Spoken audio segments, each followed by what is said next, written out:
Greetings and welcome, guys, gals, and non-binary pals, to episode 437 of the Words About Games podcast, the weekly gaming podcast for Words About Games. I'm one of your hosts, Sammy K. Alexander, and I'm joined this week by the one and only David Moody. Addly doodly do, everybody. It's Friday. You know what that means. It's the holiest of days that it is. Video game day. Can I get a hallelujah, Vitz? You can get a woohoo. Can I get a hallelujah from you, Amy? Like, I'm worried people are going to start thinking we're starting a cult. Hallelujah. It's video game day. All hail video games. He's really stepping up the religious rhetoric. Yeah. And I don't feel comfortable.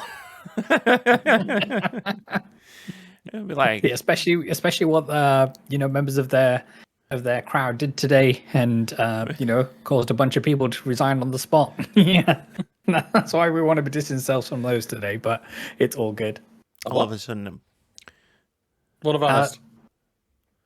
Hang on, I'll bring up the link. I'll put it this isn't the part when we start the podcast. I want to enjoy the film. Ignore it. Just tell me later, Vitz. Amy wants to introduce you as well. And we're also joined by the bad news bear themselves. It's Vitz Patel. in. What's good, gamers? Here it is. Bad news on the hour every hour. Well, now it's just you I can see you scrolling. You've got a reflection. Yeah, we're finding it, but it's all good. How are you all doing, everybody? Not bad. How are you two? Yeah, it's been okay. We had a great week in terms of content and all that jazz. I got ourselves a second episode of Pixel Pop Stars done and dusted, and That wasn't content, Vitz. That was a performance arts masterpiece. it was a masterpiece. So that happened, and then we're leading into an off week this weekend because of scheduling and whatnot. Be back on the 8th of February, and just finalising plans to go see some friends in London on Tuesday. So that's going to be exciting because they're coming all the way from Pittsburgh. So yeah, it's been a fun old time. Nice. Pittsburgh's a long way away. It sure is. That's where they have GDQ. Oh, awesome. Awesome games done quick, yeah. Yeah. See what we did there. Hey, Moody, how's it going? How you doing? I'm hunky dory, yeah. Week's been Hunky pretty dory. chill for the most part. Can't complain for the most part, I won't lie. Just been playing video games, watched some stuff. Oh, I know. Returned to Pandora. Love that place. Can't ask for much more. I watched the new. No. Of course, you were going to make a joke of it. You know which one I'm talking about. I do. Borderlands. Yeah. That's And what happens to Vault, right? Yeah. That's where Borderlands is. Checked out the first 2 episodes of the new Spider-Man show. I enjoyed it. Pretty decent. Had a lot of fun with it. That's good. So there was a real cooling off period when it comes to Friendly Neighborhood Spider-Man, given the opinions the lead actor put out, which is kind of the antithesis of everything that show stands for and what Spider-Man stands for, to be honest. So yeah, I'm not sure if I'm going to check that show out just yet. But yeah, it seems to be received really well. So I'm glad you're enjoying it.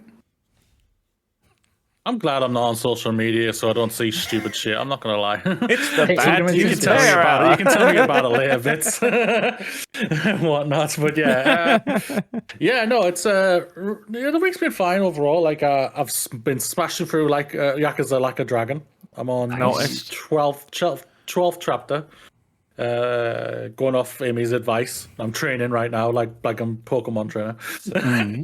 Getting my characters leveled up and everything, getting ready for the Elite Four, basically. I sent a You get message. that big old tower, that endgame tower. Yeah, I'm doing that basically right now. I sent a message to him. Well, because he's been messaging me about Yakuza Like a Dragon, because he knows I've played it. So, I am immune to spoilers. And I went, oh, what chapter are you in? Chapter 8. And I went, all right, well, let me know when you get to chapter 12, because I'm going to give you some advice. Next day, I'm at chapter 12. This is like when we were both playing Rebirth. We were like just tied for a while, and then suddenly I shot ahead. Yeah. Well, basically, I thankfully my partner's been off while I've been playing it, so I don't have to worry about the dog. Yesterday, I texted you yesterday, and you told me blah blah blah to do. No. I only played about 2 hours of it late last night because my dog does not like. She wants the attention, and if I'm like chilling like this, even if I'm just on my phone, if I'm practicing Japanese or bloody just playing solitaire just for the shits and giggles, she jumps up on me and she's like pushing the phone out the way, pushing her way in, and it's just like, no, she just doesn't like it, and I'm just like, I can't play anything. So and I was just like, all right, fine. So basically last night I played it for like two hours, and yeah, I think I'm floor 7, 8. I think, can't fully remember right now. How many times would you suggest do it? Once. I just did it once. Oh, just to go up to 30 and for then all the bada bing, bada rewards, boom. and then you go and do everything else that I told you to do. Coolio. Yeah, you follow her instructions specifically. Well, I did the same thing basically when he was playing Infinite Wealth, and I was like, "Hey, have you finished? Have you got the last level yet?" And he was like, "No." And I was like, "Cool, you should go and do some of these optional things real quick." yeah, she did say that. I think it did help at the same time. But yeah, no, I'm loving it. I won't lie. It's a great game. If you haven't played it, people, go and check it out. I know Vitz is only on chapter 1 still, or 2 maybe. Oh, that's 2. We were good. I got the gist. No. The thing is about it, it's like I have, even though. Yeah, I've got I was at chapter 8 and I got to chapter 12 really fast because I've done a lot of things in the game before that. So I had a lot of things already done. I had basically when the level starts, if I see a sub quest or sub story, I go and do it. If it isn't there, then I just go and continue with the game and everything. I didn't need the money. I didn't need any of that. If I need to, I can quickly go and do that. Take an hour, get to 50 million, I'm all goody good. Nice problem to have. Simple. Capitalism is so difficult in that game. I can see why capitalists love capitalism, because it works in Like a Dragon so well for me. But no, yeah, it's a great game. Visually, still beautiful to this day. Yeah, it's a sexy looking game. I won't lie, on the PS5. Well, yeah. It's been a fun week for watching stuff. So I've been keeping up with kind of funny's Alien in review. So they're reviewing all the Alien and Predator movies, and then AVP as well. So last week we watched the first Alien movie. This week I watched Aliens, which I haven't seen like front to back in a good long while. And that movie still rips. It is awesome. Yes, it's very crude in points. Yes. Which version? I watched the theatrical cut for Aliens. I don't agree with what Carpino says we should have stuck to the thingy, because at the end of the day, Jim Cameron come out and stated on many occasions he wished his original cut was meant to be the special edition. It's just Fox stopped him from doing that because of just how it was in the 80s and everything like that. But he also he also bought up everything on the tea tray to make sure his staff wouldn't just get back to work. Yeah, I've seen that part. I've seen that part. Nick's very, very nice on that, because he doesn't do that. He buys it, but he doesn't tell him to get back to work. He kicks the thing away. It smashes it everywhere, and then he told him to get back to work. Yeah, James Cameron, there's no doubt about it. I don't deny it. I love the man. He's my favourite director of all time. I've loved basically every film of his and everything like that, even though there's flaws in every single film out there for what he's done. He's an asshole. I know that. He's one of the... But he admits it himself, and I'm okay with that. I'm just like, he admits he's a dickhead. But once you identify the problem, and then it's on you to address it as well. There's no point just saying, you know what, this is the thing, there's nothing I can do about it. No, that's not the right... That's not the right thing. It's up to him if he wants to at the end of the day. But going off for people have said, like Avatar 1 and 2, he's a lot better. Like Sigourney Weaver's even said he's a lot better. I don't think she would be working with him if the he grace was that old white men receive. Am I right, Vitz? Exactly. That privilege will get you far. So Alien still absolutely rips, and and that's the entire franchise. Well done. There you go. Yeah, now we can start, right? And then we finally got around to watching more on the 2 now that that's available digitally.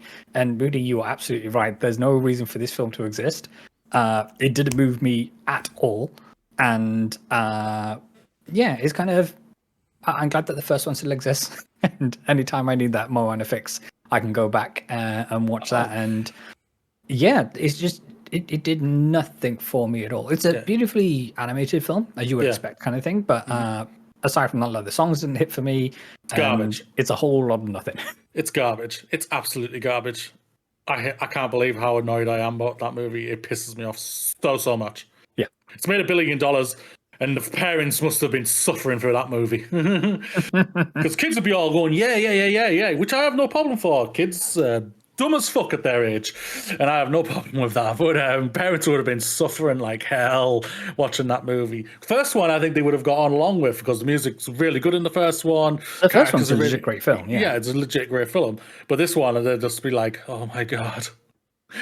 They've gone in smart. They've come out dumb.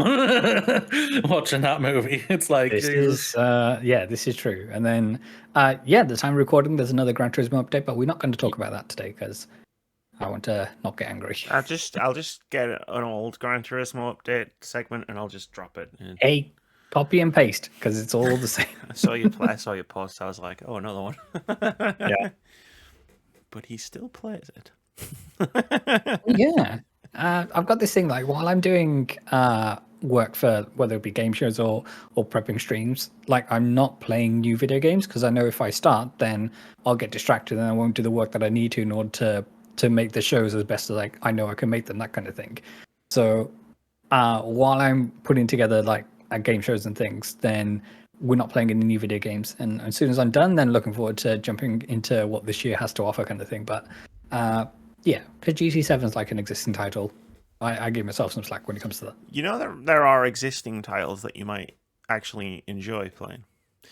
But if there's existing there needs to be existing to me, not necessarily just ones that haven't come out yet. Because I haven't got the bandwidth to be jumping in to learn new mechanics and get lost in a new story, that kind of thing. Okay. If that makes sense. It does. Well, it sort of does. Mm-hmm. Speaking of revisiting existing things, Ames, you've been playing something this week, haven't you? Yeah, Dragon Force, but also Elden Ring. There you go. The pull was too strong, and I guess I need to, for reasons we'll get into at some point in the future. Stay tuned, dear listener. In the near future, like I needed to replay at least the opening, because I was like, I need to know if my memory serves me well here, and it does for the most part. Like, and you won't be wretched this time, right? Yeah, well, I just thought, like, you start off as one of the other classes, and it's like they've got all the stuff, like the gear and the levels and stuff, and it's just like makes leveling up harder. Yeah. So I just started at the base, like level 1, which was funny because I didn't have clothes for a long time. Who needs them? I was like ripping my way through dungeons, just like, yeah, I'm naked. There you go. But I got a sword. But yeah, it's like I can't, because like, you know, if I'm say like coaching Moody through the first part of the game, it's like if I can't coach him through the way I do it, because I just run around like all over half the map going like, okay, the sword I want is here, this thing's over here, right, I'm going. It's like, that's boring. Like, we don't want to put Moody through that. No, we just got to figure it out. But that's all future stuff. But we've got a heck of a podcast for you today, everybody. Oh, who's the host here? Me. Ours are finished. I was doing smooth muck segue. How dare you do smooth segues when I'm not even finished telling the story? It's fine. Oh, sorry. It's fine. I'm done. We can do a podcast. If everybody else that's what they love. If everybody else wants to do a podcast, I'll just stop. What's up? Yeah. What do you mean, what's up? A podcast is up, Moody. Hi, welcome back. It's good to be here. It's good to be back. Like, no, it's fine. Yeah, so there was an Xbox Developer Direct last week that Moody wants to talk about. Yes, I do. Yes, yes. Is that okay? Fine. Okay. Did you watch it? Yeah, I did. I did.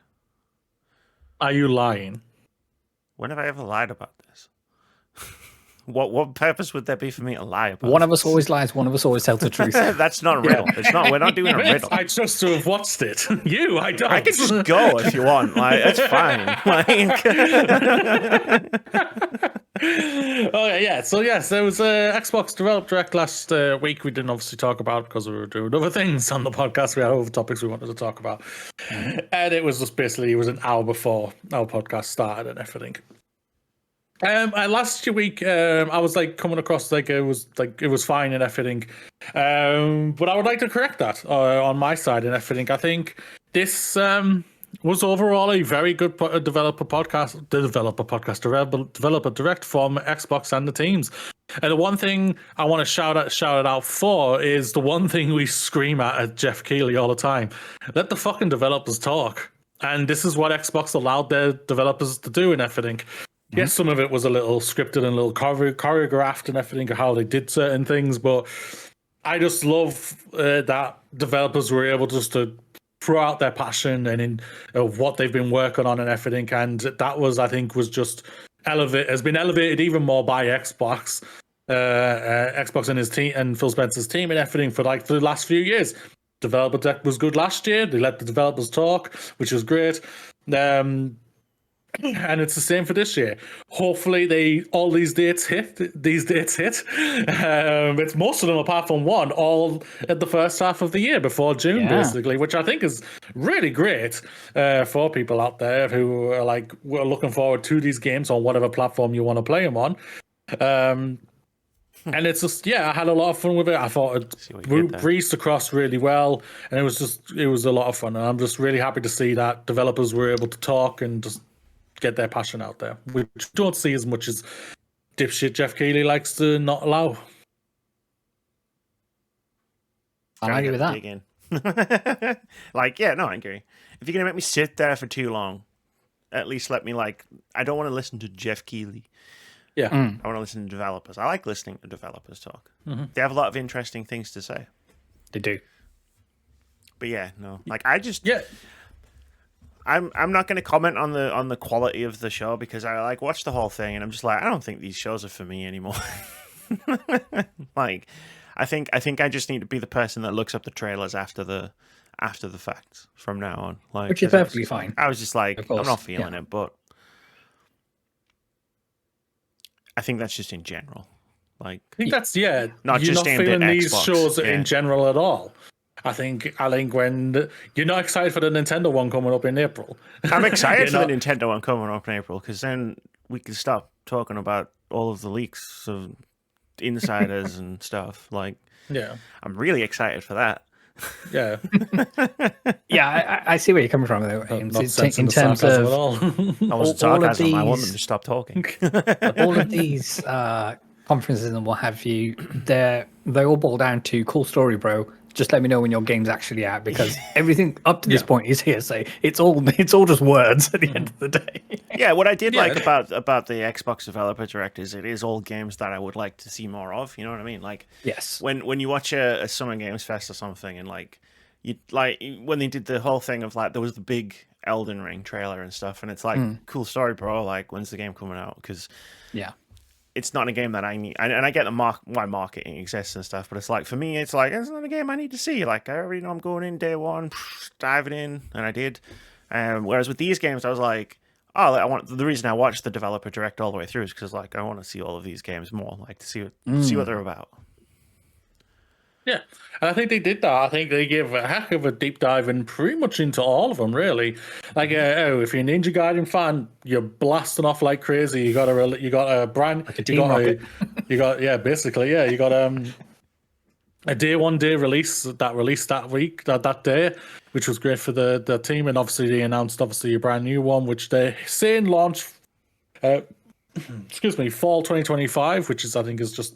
Is great, and if it does actually hit, unlucky that if you come up against GTA 6, I'm not gonna lie, because you're a I think schmuck that if you do might that. be why they're not committing to a date. Other You games saw have the to, small quotation marks in fall. other games have to come out for people like me who don't want to play GTA 6, right? This is Yeah, true. those companies don't care about you anymore. My, Amy. my money is there for the taking. It's not going to GTA 6. Yeah, it's called Nintendo. Yeah, but well, anyway, fair enough. You got any more of that Zelda for me? I'll buy it. You got any more Zelda? I'm ready to play my second Pokemon game. I'll be on my 7th playthrough of Elden Ring by then. Yeah. Probably, yeah. But no, yeah, they all just looked really great. And like during last week's podcast, like both of you corrected me on like Expedition 33. I thought that was an online multiplayer game. It isn't. It's a single player game. It looked beautiful. South of Midnight. South of Midnight is just a game that just screams like of something we've seen before. But like again, I just love the passion that we saw from the developers and everything. It's a game they not hit for me, but I'm looking forward to seeing what everyone else's opinion is of it. Doing the Dark Ages just looks like the stupidest freaking 80s, 90s blockbuster game that I think everybody basically wants these days. And it looks absolutely crazy. And I look forward to maybe giving it a game. I will hopefully look forward that the people who created the music for it get paid this time, unlike the last person who they are keeping very, very quiet about Doom. For it, but hopefully that gets all sorted for that and everything. But no, yeah, all of it looks just great, and I was really happy to see like the passion that we got from the developers and everything. And it's just like I don't like jumping on and bandwagon hitting, knocking people down. Like Xbox, they had a really bad year last year, and everything. Everyone praises their bloody June thing, but overall they had a really shit year. In my opinion, for that, and it was just great to see that they can still do good stuff even though they're still a capitalistic company. Yeah, I think all of this is these games look great in spite of Xbox and everything their whole setup and everything you're trying to do, and that's true of the whole industry at large at the moment. So Yes, this isn't like a targeted attack.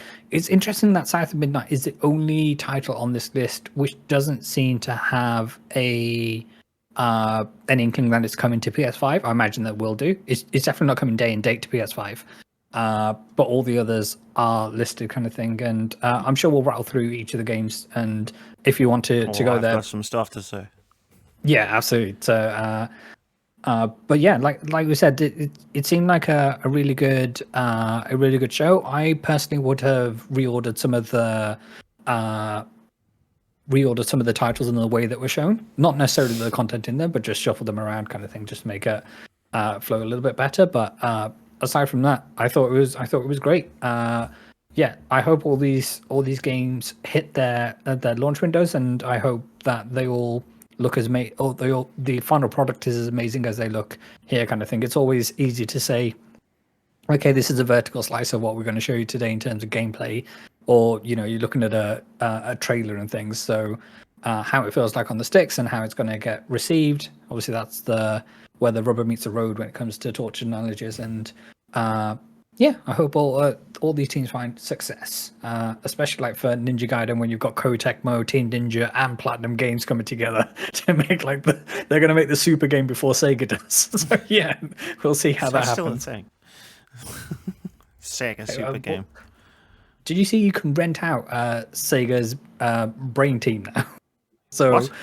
if you're a developer and you're looking for brainstorming ideas with some of Sega's game development team, you can now rent out space in their brain to say, okay, we've got you for an hour and a half for a brainstorming session where you can just go back and forth and pitch ideas, and they call it a rental. So you're renting their brain. It's a mashup of those two words, and that's a thing. Oh no, it is. Yeah, it exists. Yep. It's not just a ruse. Rentable game planners. Yeah. Yeah, fair enough. So yeah, anything's possible in this day and age. Yeah. At least they're real people. Yeah, Big step up for 2025. Yeah. I'm not sure how I feel about that being the new like That's the lowest bar. that you Yeah, it's hit like, first. that's what the bar is. It's like, it's just a real person. Great. I'm You can in. trip over this bar. Yeah, that's where it is. Yeah, no, I would have reordered it and released it or day order, but that's just me and how I am with nerdy stuff like that. It's like, it annoys me that it's the wrong order. Not like seriously, just like I'm looking at the list and I'm like, damn it, Xbox. But yeah, I don't know if anybody wants to talk about some games. Yeah, talk about the games. You start, Amy. You had words you said, or you had words to say, so say it. Yeah, Doom, the Dark Ages. Like, Yeah. this was the main driver for watching the direct. So I watched the trailer and I was like, "Oh, it looks fine." And then I was like, I was talking to some people about what was in the rest of the reveal, and I was like, "I'll watch the full Doom thing," and then I thought I'll just watch the whole bloody thing. Because like they did this thing where they had the blog post, they released like the trailers, and I was like, "Hey, those were good trailers," and then it was like they didn't release like the big longer bits. And I was like, oh, I want to watch those longer bits too, which is why I watched the full show. And with Doom, there was the marketing the marketing pitch about like, you know, in Doom 1 you run and gun, and I can't remember like the Doom. One's about 2 jumping and jump and shoot, and then like, and in Doom the Dark Ages we're gonna get you to standard fight, and I was like, so no jumping.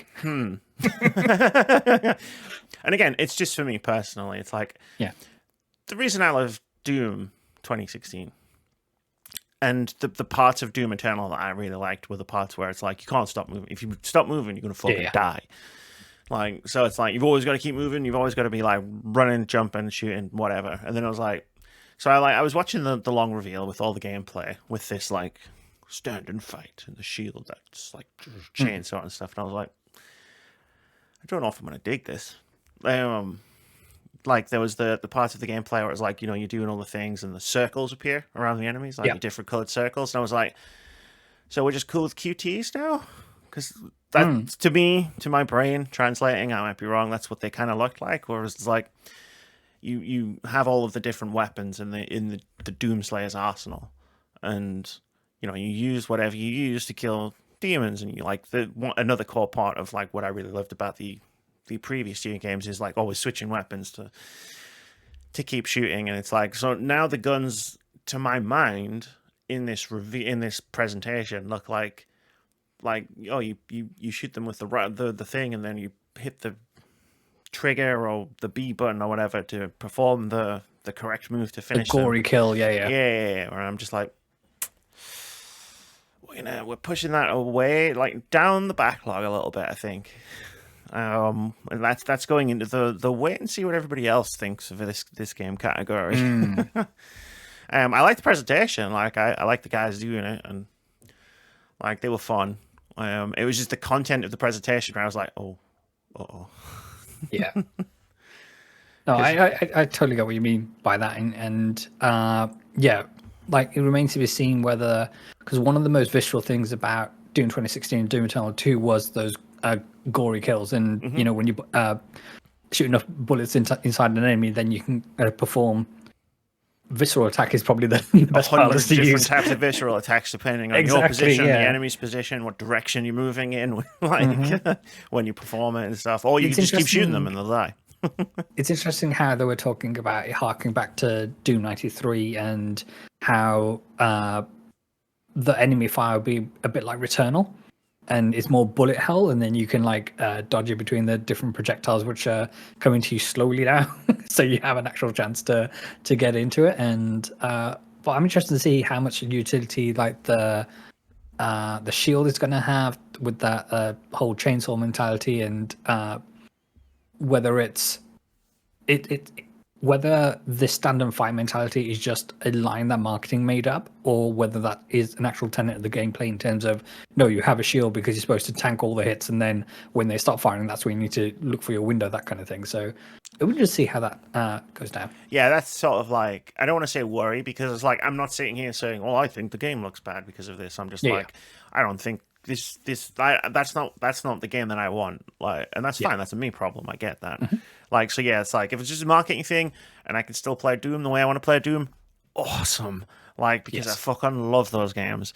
But like, yeah, if the shield is like the core central mechanic and all the circle time events and stuff are all like part of it, and it's just like, I'm gonna wait and see. I'm gonna wait and see now.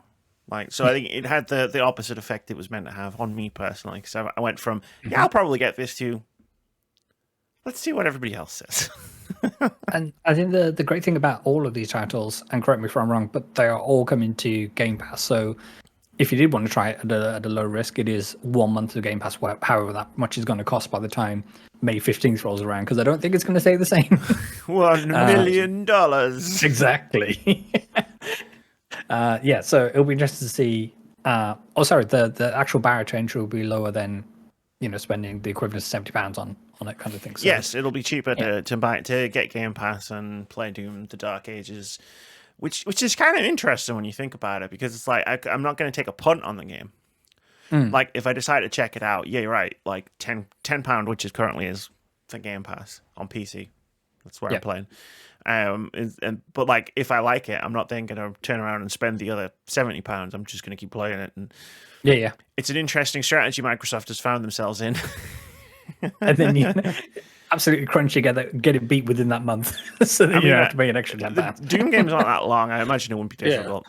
Yeah, be able to do it in a day or two, probably. Yeah. The thing is, everything you're saying, Amy, makes me kind of think I want to play the game, and I think I'll enjoy it. I know that's the thing about it. The Doom Eternal for me was just too fast for me. I was just like, I can't. This is if I need to take that breather to stop, and I couldn't, because obviously. If you did, like you said, if you stop, you did, type of thing. Yeah. And I needed that break to stop and everything, and I just never went back to it and everything for that. And same goes for like the first, the 2017 Doom. 2016. Yeah. They're both 2016. Sorry. Game. But no, like I like, it's just one thing I like about action games. I always like feel not necessarily always under like pressure, but just like always active, like always engaged with what I'm doing, if that makes sense. Which is Doom scratches that itch like really well. Eternal does, but it also doesn't, because you got all that platform and shit in there that I didn't really dig. But the one thing you just mentioned there about speed, I wanted to say, like, I totally love all of the difficulty modification options that they showed off as well. Yeah. I also love that they basically watch Pacific Rim, giving you a giant mech. I thought I was just like that. But when I first started thinking, that literally looks like the robot from Pacific Rim. Like, what the hell? That is a movie I haven't thought about in a long time. Guillermo del Toro's going to be giving them a call, saying, "Yo, motherfuckers, did you get the rights to that?" Wasn't John Boyega in that? That's the second one. Oh, the second one, okay. Right. It ain't so good, that one. But no, it looks a lot of fun. I won't lie. May 15th, very interesting. Like to get all these out pretty early, which is really interesting and everything. Next one is South of Midnight. This is going to launch on April 8th. 2025. This one just never blew me away personally. It just seems like a game that we've seen multiple versions of it, if that means just like games of like what we've seen from Sony or Nintendo and everything, and freaking like Ubisoft and EA. I think we've just seen so many type of these games. The only thing that I think it has really going for it is its visual stance that it kind of has right now, which kind of disorientated me watching it. Just because of the aspect ratio, but apparently you can knock that off, which is really, really good, because if you didn't, I think I would never touch this game whatsoever. But also, it's just, it never blew me away. I'm looking forward to seeing, I can't wait to hear like people who come out and say they love this game and everything. I'm really going to look forward for that. If I hear it's 10 out of 10 fantastic and everything, I probably will give it a go. If it's like that push to say, all right, I need to have a look at it and everything. But right at this moment in time, it's not something I'm going to be rushing out to buy a month's Game Pass for my PC and everything. But yeah, it's I was really like, the enthusiasm from the team again was amazing. So hell yeah. Yeah, it looks like the vibes are great. Like, that's the thing that stuck out to me most when I was watching the extended trailer. Like, I love I love the magical realism, the southern folklore, like, you know, everything is real, like, kind of thing. Like, I loved all of that stuff. But I'm like, but what about the game part? Because like I'm not someone who can force myself through a game I'm not enjoying to get to a story that I'm really enjoying. Like, that's what YouTube's for. Like, I can just watch all the stuff on YouTube if I wanted to do that. Like, I want to enjoy the game while I'm playing it. And that's I'm like, why you dropped off Metaphor, right? Yeah, exactly. Like, and it's like I don't know like enough. Even having seen all this, it's like, but what's the game like? Like, the only thing I do appreciate is I was just looking it up to make sure I was right. It isn't the £70 game. Like, it's a $34.99 game. Yeah. So like that like barrier to entry like thing you were talking about is like much lower. But again, it's $9.99 on Game Pass. Xbox has argued themselves into such a weird position. But like, yeah, it's. I just need to know more about the game.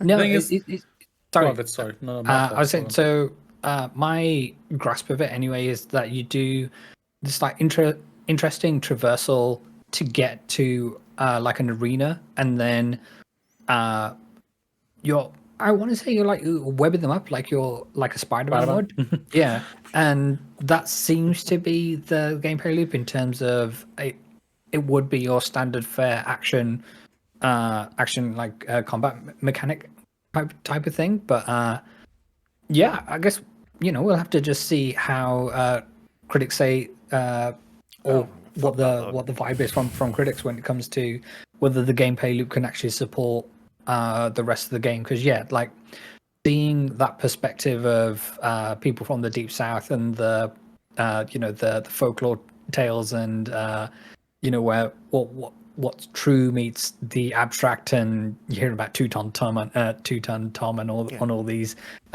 things, and hopefully it shapes out really well, because I know there's a fair amount of people excited for this game. Yeah, the personality, and we need more, like, coming out of the screen at me while I was watching it was just like, yeah, let's go. And we need more games with such high levels of art production as this game appears to have on the surface, at least. That's the only thing I think they're selling though really well. That's what I'd say. Like for me, I think we got. I disagree where you come from, Damien, to the point of I disagree with what we. For me, I saw the gameplay. I was thinking we've seen it. It looks like every other game that's out there. That's what I was meaning for myself. So. Like it just looks like it does, like what you said. It kind of looks like Spider-Man a little bit with how it bounces around, like the Arkham series and everything, and the Assassin's Creed series and everything. It's what kind of screaming out about. And for me, I think they're kind of pushing the visuals, which as their focal point more than anything. The characters didn't really. There was not much on the meat of the bones for me. Therefore. That blew me away for any of the characters or anything like that from overall. But it's, I won't lie, that what you just said about the price there, I didn't know that was the price. I thought it was going to be like a $69.99 game and everything. The price does change a lot of things for a lot of people and everything. And they need to do a better job at promoting that then. Microsoft needs marketing. They need a marketing team that knows how to do marketing. The thing is, though, I really don't look at social media, so if I'm missing it, I'm missing it. This isn't even a social media thing. Like the fact that it's put not it in the trailer because like I think there's an expectation where you tune into the Xbox Developer Direct, right? Cool, this is going to be Xbox Studios, AAA games. The expectation is everything I'm seeing is a $70 game. So like all they have to do is put it in the trailer, like, oh yeah, no, it's $39.99 or whatever, how many dollars it is. Yeah. And they just Xbox don't know how to do marketing. I'm convinced of this at this point. The thing about gameplay is, you saw a lot of gameplay. I think what I meant was like the thing like Vitz is talking about, where it's like how it feels on the sticks. Is what I meant. Not necessarily. Okay. I haven't seen the gameplay, but it has a gameplay feel. Yeah, you'll never know until you play it. I guess I can certainly ask other people, not game critics, though. I don't. That's fair. Yeah, that's fair. I was saying when you said Vitz, just watch out for the critics. Amy hasn't forgive the critics for Lake, so it's not that. It's just it's not that. It's just like I know we play all these fun games with like OpenCritic and review aggregators and stuff, but it's like I don't go to them for when I want to know about a game. I go to like raw gameplay from like the developers or like people I know whose opinions are similar enough to mine. Yeah, Well, I know I you can need value people who it, you right? vibe with. It's like I'm not just going to see some random review by some person who's talking about all the things they liked about a game. It's like I don't know if you like the same things as me. Yeah. That's fair. That's fair. Okay. Yeah. Then next on the list it seems is Claire Obscure Expedition 33.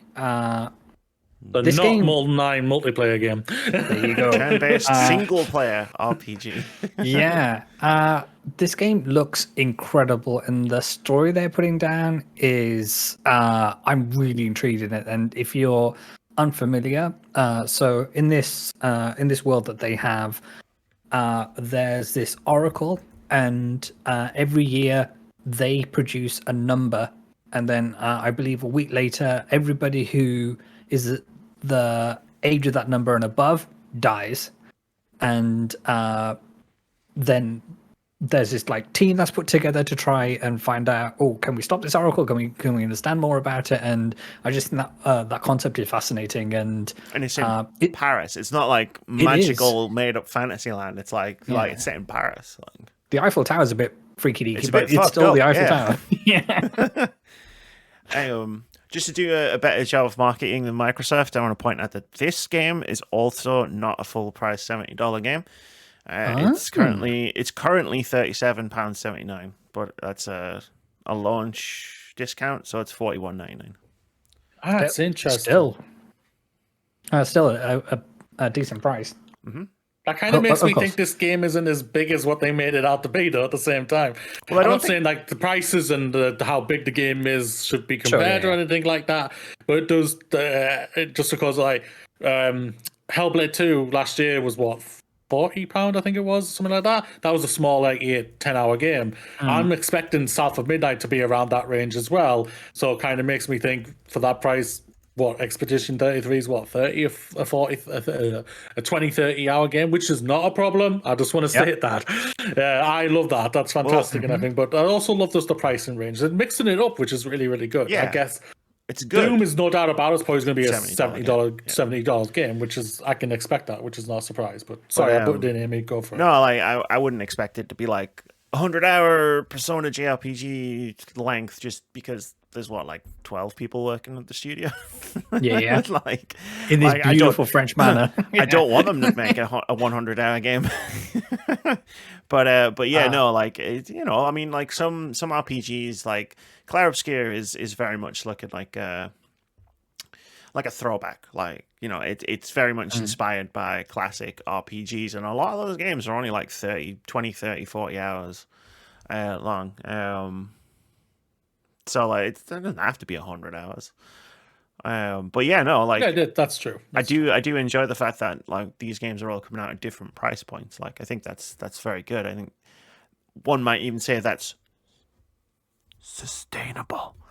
Gotta whisper that word. You never know who's listening. I'd say with how crazy prices, like with what everyone's saying, just wait till Take Two. They're cooking something, which is just bonkers to me to think that they think that's that was the analysts, not Take Two. The analysts were like, I know, they could sell it for $100, and it's like, good, it's not gonna fix shit. I mean, these are the same analysts who said that games consoles were dead medium in 2013. So I remember Michael Pachter saying that. Goddamn idiot. Phones of the future. Yeah. It's the one thing that is I have some trepidation about this is looking at some of the UI elements, it doesn't seem that it's all cohesive. And this might be specific to me, but the way the damage numbers pop up, it just seems out of place with the rest of everything else that's going on in that game. And it might be something they'll be able to fix, or something you can change on the fly kind of thing once you dive into the options. But sometimes you can turn damage numbers off, so maybe you can just turn them on and off. Yeah. I don't know. Like, I think that UI is an interesting one, isn't it? Because like you see it without playing it, it's like you have a hard time parsing it almost. Like, I wonder if you'd never played Persona before. Yeah. And someone showed you Metaphor ReFantasio's UI, and you'd just be like, that looks very nice. How the fuck does that work? You know what I mean? Whereas like it's pretty intuitive. as a whole. But yeah, I don't know. Like, I wasn't really paying attention to the UI. I'm not gonna lie. That's fine. But yeah. To your point though, like the first time I saw Persona 5, and the way that game just oozed with style in every single thing that it shown, and it was all cohesive. Yeah. And it all just worked together, and it built and built and built. And yeah, I fully accept that Metaphor is a mess when it comes to that, but there's real bits of beauty within that mess. And yeah. So yeah, hopefully this game lands where it needs to, and what the team are hoping for. And shout out to the production value of the video they did of their team. They had some like beautiful headshots, and the camera work, and the camera would dolly in from soft focus, and it was awesome. It was like a full on film. This is just a short don't film. Spend the money here. Put it in. Put it into the game. Yeah, exactly. Put it in even more. Like, what was it they showed where they had hundreds of things? Yeah. And it was like, damn, that's a lot. Yeah, no. Like, you guys are a funny one. I think the reason I never played Final Fantasy X was because I saw the sphere grid and I was like, oh my god. Then they got Dresssphere 10 too. My brain self-destructed. The sphere grid's not that bad. Yeah, but it looks that bad. That's the thing. Like, that's if you look at it without any context, it's just like, this is my skill tree? Yeah. What the fuck is this? That's even for 12, that looks overwhelming when you think about it, with all the different characters you can place in the job system and things like that. Yeah. Oh, that's fair. No doubt about that.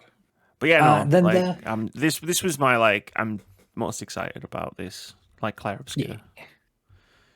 Yeah. And then they wrap things up with Ninja Gaiden. Oh yeah, they did start it with. We're wrapping up our list. This is the order that Xbox posted on their blog. So there we go. Take it up with So them. they already say Ninja Gaiden not that great, guys. Put it at the bottom of the They didn't even like. So you're telling me they changed the order of the games for their blog, and they didn't even put those in the release order. Yeah, it was Gaiden, South of Midnight, then Expedition 36. What a bunch of 33, wankers! And then Dark Ages. Yeah, you guys said it. I'm gonna turn my light blue out protest. Yeah, and then as I mentioned before, so Koei Tecmo, Team Ninja, and Platinum Games are coming together to make Ninja Gaiden 4. Personally, like, I tried to play Ninja Gaiden Sigma back in, I want to say like the 2008, 2009 kind of range, and at that point I didn't have the dog in me. I didn't have the skill set to make that happen. I don't think I'll have the skill set now, but I'm really excited for those who are stoked about this game, because some people are all about that challenge, and this game looks absolutely brutal. But the way that Platinum Games have kind of presented themselves in the past, this game looks action-packed, and you're never going to be stopping. And in some bits it looks like Ghostwire Tokyo, and other bits it looks like Ghost Runner, and it is wild. And we've got these two different protagonists, and you're coming back with the original Ryu Hayabusa, and then this other person who we don't know too much about. And at some point you imagine these people are going to clash, but you're playing both stories in parallel at the same time. So yeah, it'd be interesting to see how this shapes up. And as you mentioned, the only title that they're showing which doesn't have a firm release date as yet, so fall 2025 is the latest we have on that. But they showed a heck of a lot in terms of, granted in trailer form and things like that. So we'll see if there's more gameplay footage to come in the coming months. You can kind of piece together what. I mean, with Platinum and Koei Tecmo involved, there's kind of like an idea forms in your head about, like, I think, like, roughly I know the shape of how this is going to play. Because both of those studios are kind of known for specific styles. The thing about difficulty is, like, I tried playing Ninja Gaiden a long time ago, and it's like, the old joke about Ninja Gaiden is, it's a game so hard it kills people who are in the room with you. It is a brutally difficult game. But yeah, no, like, I'm not, like, I don't have that nostalgic attachment to Ninja Gaiden, so I was like, I recognize like how cool it was that you recognize the reference, but you don't necessarily have the reference. This is cool, like, and especially for, like, there's people who love Ninja Gaiden, that's awesome. But for me, I was just like, cool. That was it. That was my entire action. I was Yeah. cool. Well, I'm not going to play it, but it's cool. But then they also came with a shadow drop because why the hell not? So they've remastered Ninja Gaiden 2 Black, and that launched on the day of the developer direct, and people do seem to be loving it. In the trailer that they showed, like all the textures are 4K and what have you, but like the animations seem to be the same. So they showed a sequence where re-organises is like climbing arm in arm along this rope, and it looked clunky as hell, and I'm sure it did back in the day as well. So I'm sure that quote unquote charm is still there for people who want it, but it gave people who are excited about this something to play on the day that they're all excited about these announcements. So fair play to them, and hopefully this will be a shadow drop which doesn't result in a studio closure. I was going to say it didn't end well more last than a year time. out. Yeah, this is it. 2025 is the year of Ninja It's Gaiden. a Ninja Theory, and they're teaming up with Platinum Games. If I'm not Yeah, right. so Koei Tecmo, Ninja Theory, and Platinum. Yeah. I think there's a reason for that. Oh, so they don't close Ninja Theory. Ninja Theory used to make like more like hack and slash. They're like Heavenly Sword and Enslaved before they did like. No, but I remember Heavenly Sword. I don't think Hellblade 2 would have sold as great as what they would have hoped for, and everything, Of course not, until it's they on release it Game on. Not that, but I was saying until they release it on other consoles and everything. So this is them hopefully protecting that, doing the right thing and protecting that company by making them team up with other teams to help them try and help them go along and everything. But we'll see. Ninja Gaiden. So carry on, Moody. We all talked over each other to do a joke there. Yeah. I wasn't even going to say a joke. Ninja Gaiden, it's not my franchise. Like I say, I was over the moon for people who obviously this franchise is for and everything and loves. And I think great that you got a shadow drop and everything, and great that you got basically a new game coming out, hopefully this fall and everything. If not, if it needs to be pushed to next year, it's all the best for it and everything. It'll probably need the work if it needs that. But it did look clean, I won't lie, like what you're saying, Vitz. It visually looks very good, both of them. Especially the new one, it looked visually really good. So I think, like I say, Xbox, I think they did a cracking job here. Let the developers speak and everything, and doing the things that I think that they should just allow to do. Just pour out the games at the end of the day, because at the end of the day, for years and years, people have been saying Domino's they have no fall. games, and they've thrown out games. Yeah, they're throwing games and games out every single month now and everything, and PlayStation aren't and whatnot. So we'll over the moon. I'm over the moon for them, and even though like everything like what was announced today, I think what you posted, Vitz, that Forza is going Forza there Horizon, on the yeah, PlayStation. That's fantastic as well. Absolutely. Just to clarify, Yes. it's Team Ninja, not Ninja Theory. Oh, my apologies. I thought it was Team Ninja Theory. No. Okay, then never mind. I stand corrected. I It's all right. sit But then, corrected, should I say? also, with Xbox, for the amount of studios that they own now, they should be coming out with game after game after game. It shouldn't be a surprise. They don't necessarily deserve a pat on the head. I was about to say the same thing. You go first, mate. They won't be able to do it. They don't have to. They can't release a game every month with the amount of studios they have, because they'll be done within 2 years. Yeah.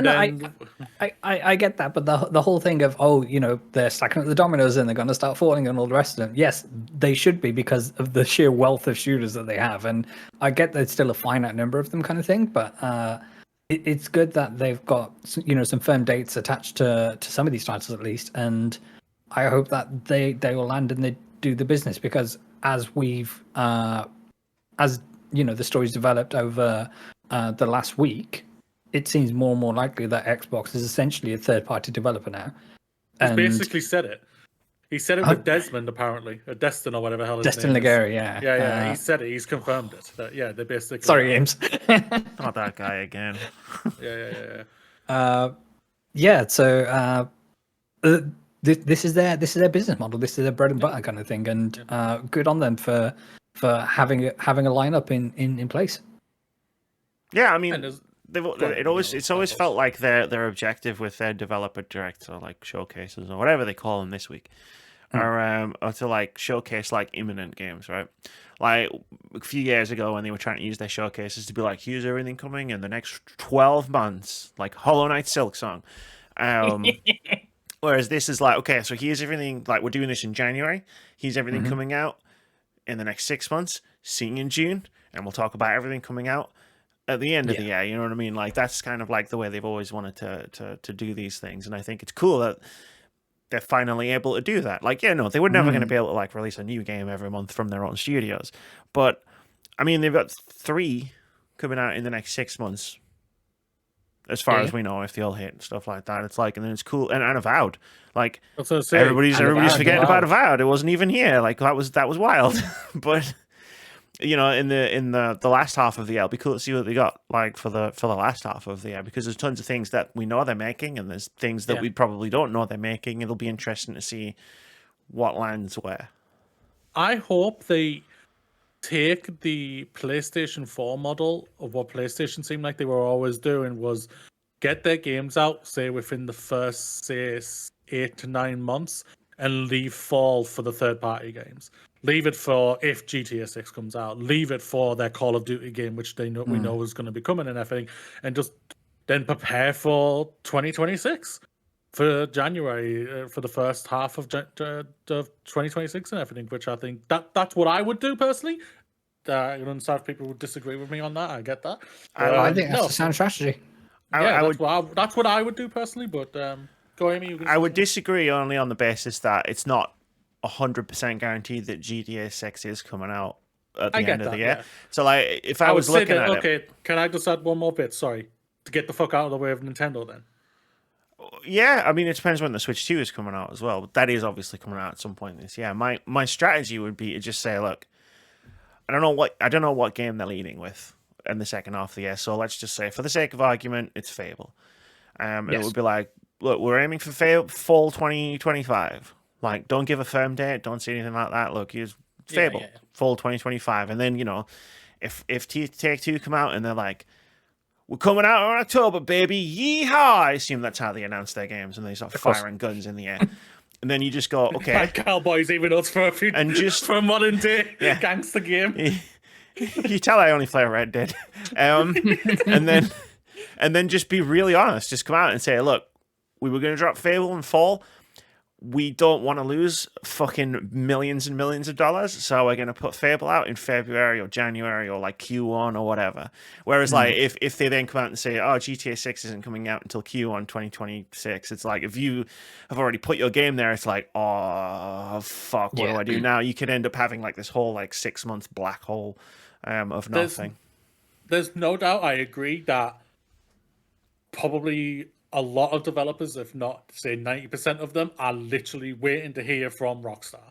Yeah. Say, when are you gonna what you doing? Are you coming this year or are you going next year? Let us know type of thing.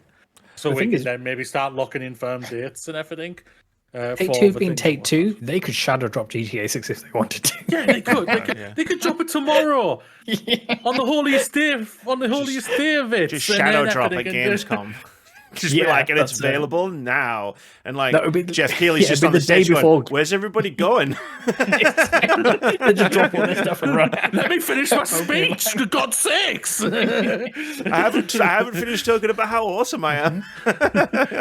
There's another 100 games to show. We don't care. They've already told us that. Let's go, people. To your point, Moody, about it being that's a strategy you would go for. Completely get your points about GTA 6, but you know, year on year there's going to be a Call of Duty that comes out in the fall or autumn every year, kind of thing, and that's going to and that's going to essentially carry the business like it has done through the rest of the year, kind of thing. And I fully accept that, like a Fable is going for a different audience than a Call of Duty or GTA 6 or whatever it happens to be, kind of thing. But it's one of these that and I think it's a sentiment that we all share, so it's not news to anybody. Not every game is for everybody, but you hope that in the games that you do release in a given year, like 2 or 3 of them resonates for a particular person. So it's like that. So as long as there's diversity within what you're releasing, which there seems to be here. Finally. Yes. that can only be a good thing, right? No doubt. Like, I mean, it's Xbox. They'll find a way to screw it up somehow. Oh yeah. But, like, it's just like, like, be honest with the fan base. Like, if you announce a game, anyone, not just Xbox, if you announce a game's coming out in the second half of the year, and then GTA 6 is coming out, just be honest. Honestly, I think everyone will find it funny. Like, I don't think there'll be too many people who are mad if you say we're delaying our game because GTA 6 is going to beat us up and take our lunch money. Like, because I think the response to that will be, yeah, probably will. Yeah. And historically, studios like Bethesda have constantly lied about, Starfield. Oh, we believe 30 frames a second is the way to go for Starfield and game for is Fallout and all the optimized rest for of it. PC. You must just Exactly, and then 6 months later they'll come out with, we managed to get 60 FPS because we heard the feedback. No, it's all nonsense. Don't lie to us. We might be stupid at times, but we're not stupid on the whole. At the end of the day, we're stupid as a community, but as individuals, that's the one. Yeah. We're especially even stupider. I was just checking. I know it means nothing. The game will be ready when it's ready at the end of the day, and they'll release it when they want to release it. GTA 5 released in the September, and Red Dead 2 released in October. I was like 13 odd years ago. Yeah, true. Things could. They'll release it when they want to release it. There's no doubt about that. If there's any company that knows not to release their game on the same date as a Rockstar Games game, it's Microsoft when they released Alan Wake on the same day as Red Dead Redemption 2. And I think I was the only person that bought Alan Wake instead of Red Dead Redemption 1. Sorry, Red Dead Redemption 1. Yeah. Which game was went against? Did they? No, it was Fallout. They released Rise of the Tomb Raider. Rise of the Tomb Raider came out the same day as Fallout 4. Fallout 4. Yeah. I was trying to think which one was that. 12-month exclusive window for some reason for Rise, didn't they? And that did wonders. But at the end of the day, Xbox could also be like, we're multi-plat now. We don't care. They might just go like that, and they might just say, we're on everything now. We don't care. I mean, they could just, you know what? They could just drop Fable in and around GTA, and then just be like, well, fuck it, because we're re-releasing this game on PlayStation 6 months from now, and that's where we're going to get the most sales from. It might be day and date, who knows? I think it'll be day and date. Yeah, I have a feeling it'll be day and date. Well, it plays into the GTA, like, avoidance strategy, right? It's like, it doesn't matter if it comes to Game Pass on GTA, like around GTA time, and then 6 months from now, people buy it when it re-releases on PS5, and everybody who didn't buy it when it was on PC were like, "Oh shit, I forgot about that game. Let me just go and pick it up. Oh, sick! It's on the 25% off sale, like on PC. That's awesome." That's true. Yeah. So for the news we were alluding to earlier, Playground Games have announced that Forza Horizon. The cool Forza is going to PlayStation. Yeah, because as we all know, and well documented on this very podcast, Forza Motorsport remains a trash fire. Forza Horizon is coming to PlayStation this spring. They haven't put an exact date on it as yet.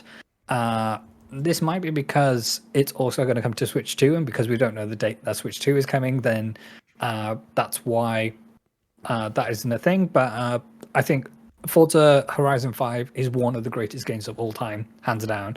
And for it to come to another platform is great, and it's going to find a new audience there. And I think it leads to all but confirmation that whenever Forza Horizon 6 lands, it's a day and date on PlayStation and everywhere else that it can be as well. And I wish that the cross progression was a thing, so I could take like the Xbox save that I have on my PC and bring that over. Or, it's a fine time, because I haven't played that game for a number of years, because it's been a number of years since it came out, that it might be time to double dip on that. But speaking of all things PlayStation, they've had a crazy week as well. Because are we transitioning to the next topic? I was about to. Halftime. It's well past halftime. Yeah. Pump those brakes. Who's hosting this podcast, Vitz? He's in host mode. I was telling myself to pump those brakes. I know you were hosting me on Saturday.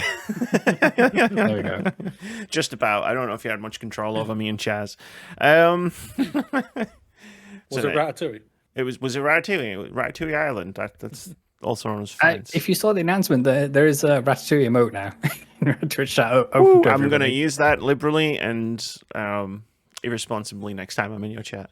But for now, let's do a halftime. We'll do a quick indie game of the week when we get back. Sorry to cut you down, Vitz. It was a very good segue. It's right. It really was. I won't lie. You can see why he should probably be host. I mean, they definitely should be the host, but unfortunately, I was here first. There you go. You're allowed to release the reins, Amy. I don't know if I want to. No, that's fine. I'm more than happy for you to hold these. Although, reins. if I release the reins, I could get other stuff done. You can go more crazy. Yeah, I could go more crazy. Unleashed. It's part of 2025, isn't it? Amy Unleashed. Unleash Amy. Yeah. Vitz is looking very scared all of a sudden. No, I'm just getting flashback to Sonic Unleashed and how bad of a game that was. That was a bad game. Was that the one where he kissed a girl? Werewolf, wasn't it? That was Sonic 06, I want to say. Sonic 06. Which one was the werewolf Yeah. one? That was Sonic Unleashed. That was Sonic Unleashed. Huh? Where Sonic or whatever his name was. Which one was the one where Sonic had a gun? Shadow. Shadow had a gun. Yeah. Shadow. Yeah. Yeah, Shadow. I've played some He had the Sonic gun in the games. movie as well. Of course he did. I thought they were going to give like a Nerf gun or something like that, but no, he had a gun.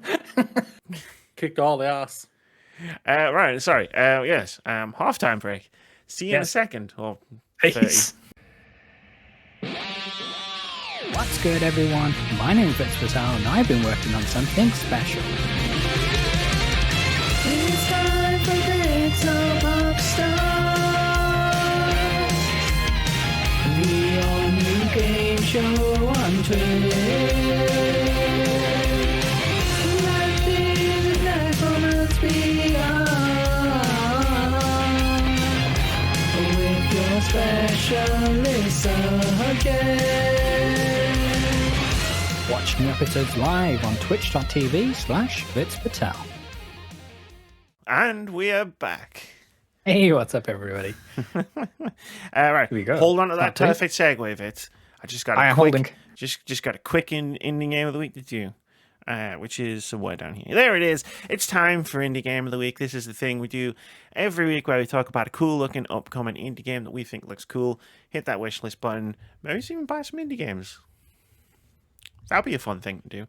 If you like indie games, we have a whole Steam curator page full of every indie game of the week that we've ever covered on the podcast, which is well over 100 games at this point. And I just needed a cough there. That's great. Love it. You started out though. I like that. And I managed to hold it just long enough to mute the mic, so I didn't I hate it when people cough when I'm trying to listen to something like into the microphone. 100%. It's just Why try to mute as much scratches my brain in a really horrible way. But yes, this is Indie Game of the Week. Check out that Steam curator page. Go wishlist some games. Maybe go buy some games. The Steam Spring Sale's coming up. That's always a good time. And then on Monday, there's an idle sale coming up as well on Steam, which is for particular Steam games where essentially you set up like a factory simulator game and you set up what you need to do and then the game just plays itself. And all those types of games, they're going to come on sale on Monday. That means I'll get one of those and run it while I'm playing Elden Ring on the other. There you go. Just be like, I'm playing 2 games at once. Productivity. Woo! Exactly. But yeah, no, that's cool. But this week we have an indie game of the week to tell you about. It's called Mother Machine. Mother Machine is a co-op action platformer where little gremlins with an affinity for mischief and chaos team up to explore colourful alien caves. Do the bidding of your loving mechanical mother and playfully climb, jump, and platform through a physical world full of emergent surprises. I pulled a few bullet points, that's the word, off of the Steam page. I'm going to read a couple of them. Experience unique moments with friends. Up to 4 players can complete Mother's missions and explore the story behind your purpose on this alien world. Explore the endlessly replayable cave network of a mysterious alien planet brimming with biodiversity and peculiar life forms. Flora or fauna, creatively utilize everything at your advantage, and when in doubt, eat it. And then I'm going to skip to the last one. Fart your way out of caves into safety, barf up projectiles to throw at foes and friends, or use your chameleon skin to avoid danger altogether. This sounds like those are strategies for life in general. Yeah, do that now, like in real life. But practice in Mother Machine when it comes out later this year. Yeah. That sounds like a fun game for like multiplayer. I guarantee if you throw someone, they're not going to come after you. They're not going to mess with you. Yeah. You just like throw, but it's not like throwing up on someone. It's like you throw up in your hand and then throw it at them. Exactly. If you're being mugged and you throw up in your hands and you throw the vomit at them, they're not coming for that one. Like somehow it's even more hardcore, right? Like if you throw up on someone, yeah, it's a bit weird, you know, like it's like, oh, what the fuck, you just threw up on me. But if you like someone throws up into their hands and then throws it at you, you're like, well, this person's crazy. I don't want to fuck with maybe this they're at person. range. It's hard to get that projectile vomit going, so you need to. This person's this. I don't want to fuck with this person. They can do anything. At the very least, they've definitely got Monopoly money in their wallet. They haven't got no real cash on them. I might start carrying Monopoly money around in my purse and trying to pay with buttons. Please take my money, sir. Exactly. This is all I have. Yeah, that's Mother Machine. There you go. That's Mother Machine. The link's in the description wherever you're listening to and or watching this podcast. So please scroll down, click the link, and wishlist the game. If you think it looks cool, or if not, just wishlist it anyway. Who cares? Yeah. Be our little secret. Indie games are cool. Indie games are cool. Okay. On hold. All right. Okay. Speaking of PlayStation, they had a crazy week this week because the whole of their high-level C-suite executive thing had a bit of a reorganization. So Hideki Nishino has become Sony Interactive Entertainment's sole CEO after a period of joint rule with PlayStation Studios boss Helman Hurst. And now Hiroki Totoki, officially the person with the best name in all of executive land, is now the company's overall CEO and president. And Hurst is remaining the boss of PlayStation Studios and reporting into Nishino rather than running it alongside Nishino. And a lot of people are seeing this as either like a sideways move or demotion for Hurst, but he has the same level of responsibility. I think he's just offloading a lot of the, for want for a better word, all the corporate nonsense that he may or may not be too enthused to be dealing with. And we'll get to focus more of his time on running PlayStation Studios and essentially fixing the mistakes that Jim Ryan left him with. But I just thought it was interesting in terms of them having a reposition and more maybe of an admission that Hiroki Totoki is always going to be a stopgap. And now they've tried with like dual CEOs, and now they've kind of figured out a system to say, okay, now that we have a plan in place, Helman Hurst, we completely trust in you to do what you've been doing and lead PlayStation to this return, hopefully a return to the direction that made, you know, the PS4 the success that it is, and we can get some titles which aren't all about live service games and things like that. And I just thought it was interesting to talk about because, as we spoke about last week, like Sony's in this kind of recovery phase of trying to rebuild after what Jim Ryan led the team through, whether it all just came from Jim Ryan or I imagine there was a team of people that said, you know, live service is the way to go, and it caused people like Shuhei Yoshida to think twice and think, you know what, maybe now it's a time to bounce kind of thing, because this is all going to go sideways. And yeah, so the development, publishing, and business operations of SI's first party content is now Hurst's firm focus, and hopefully we'll see a similar showing to what we have from Xbox recently, where we have a showcase to say, okay, this is what the next 5 years of PlayStation looks like. And I know there's pitfalls with announcing games too soon, and maybe you just speak about games which are coming out in the next 12 months or 18 months or whatever it happens to be. But at the moment, we know shockingly little about what teams are working on, and that says or it can spark a lot of worry in terms of, okay, we've invested into the PlayStation 5 because of the back of the success of the PlayStation 4 and how we had seemingly banger after banger after banger of amazing experiences, predominantly in the single player third person action adventure genre. And now we had a handful of those titles at the beginning of the generation.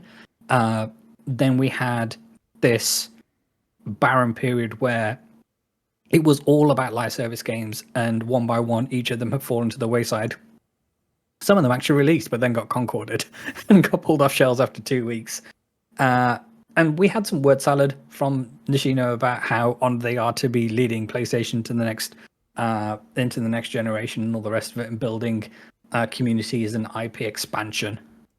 So I imagine they're going to be right. What are the movies that want to be made? Sony PlayStation Pictures now. All of those have been greenlit because they're going to milk each and every one of their IPs for all they're worth.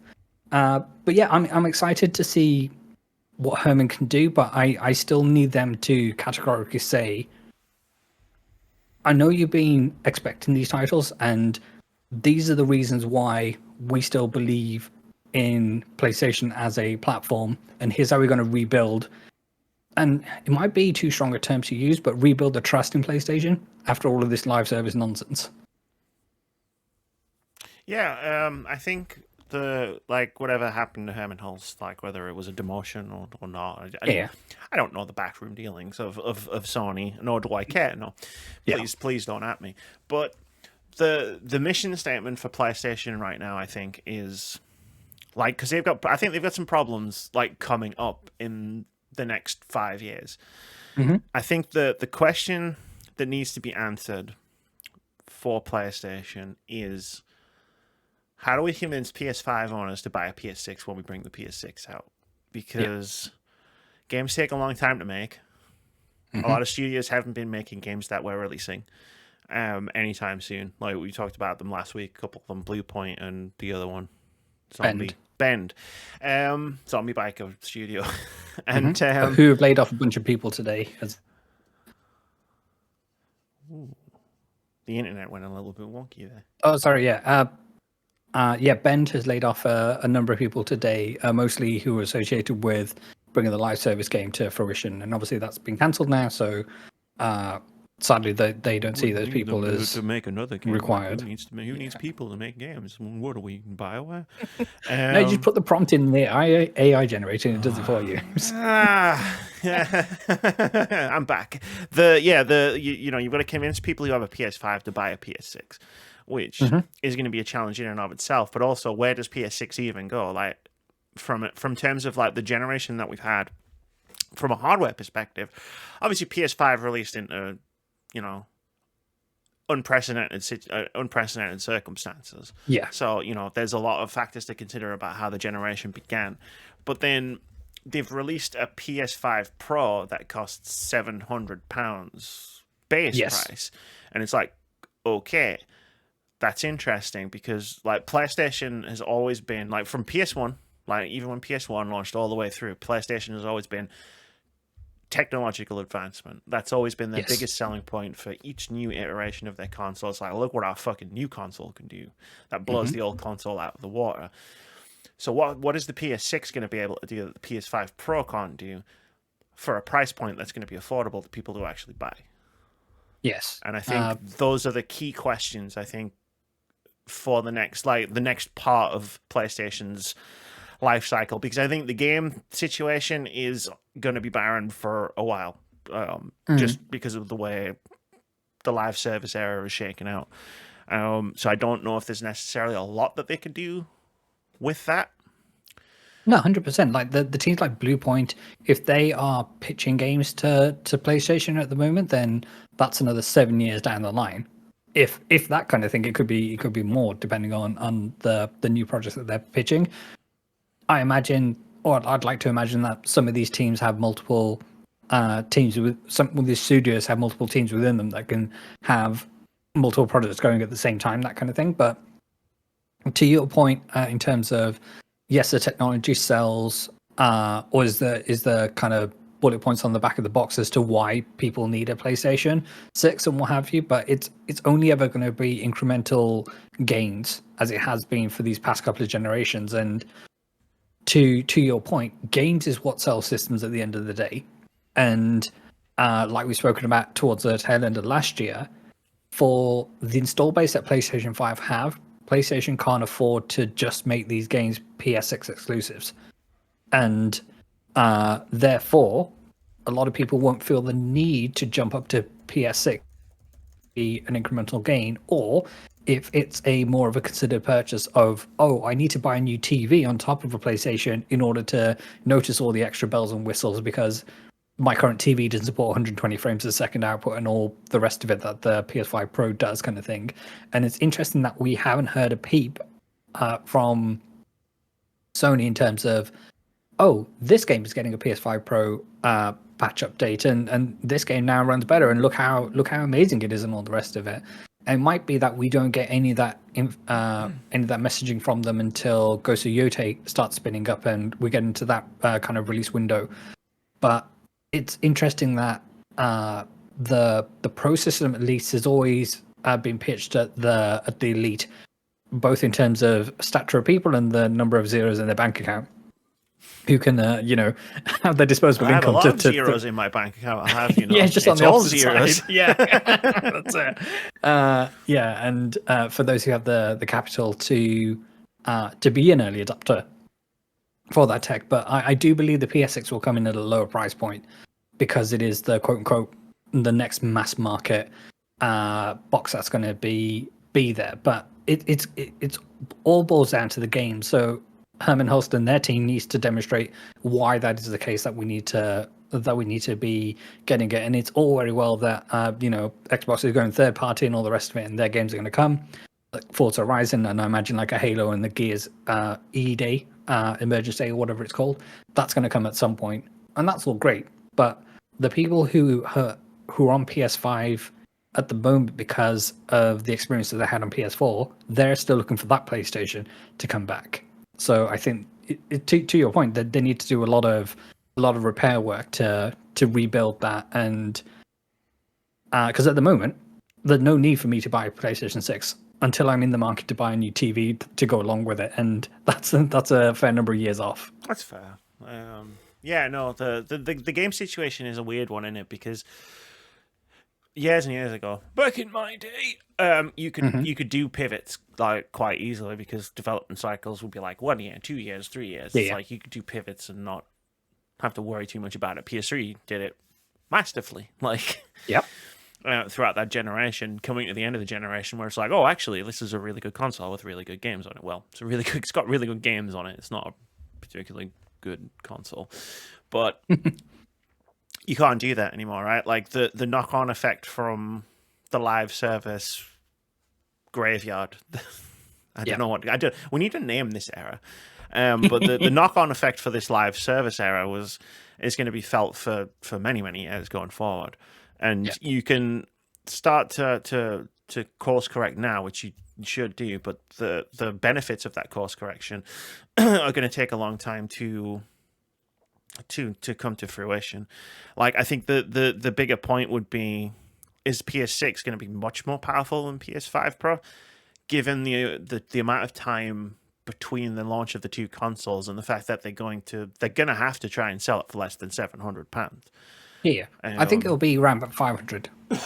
Yeah, sure. Like PS5 was what, for 429, 479, yeah, something like that when it came out. Like, and it'll inflation and all that stuff. Like say £500 for a PS5, but then if it comes out in 2027, let's say, so they start manufacturing them in 2027, which I think is roughly around about the time you would expect it. It's like 7-year console cycle. So what components are you building a PS6 out of for £200 less than a PS5 Pro?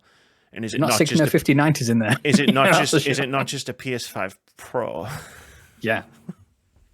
And either way, it's going to be even more incremental. And sorry, Sarah Bond, I know you've been talking a hella game about the greatest leap in the generation that's going to come from your new Xbox, but I don't believe that, and I don't believe the PlayStation 6 will be leaps and bounds ahead of where we are with the PlayStation 5 either.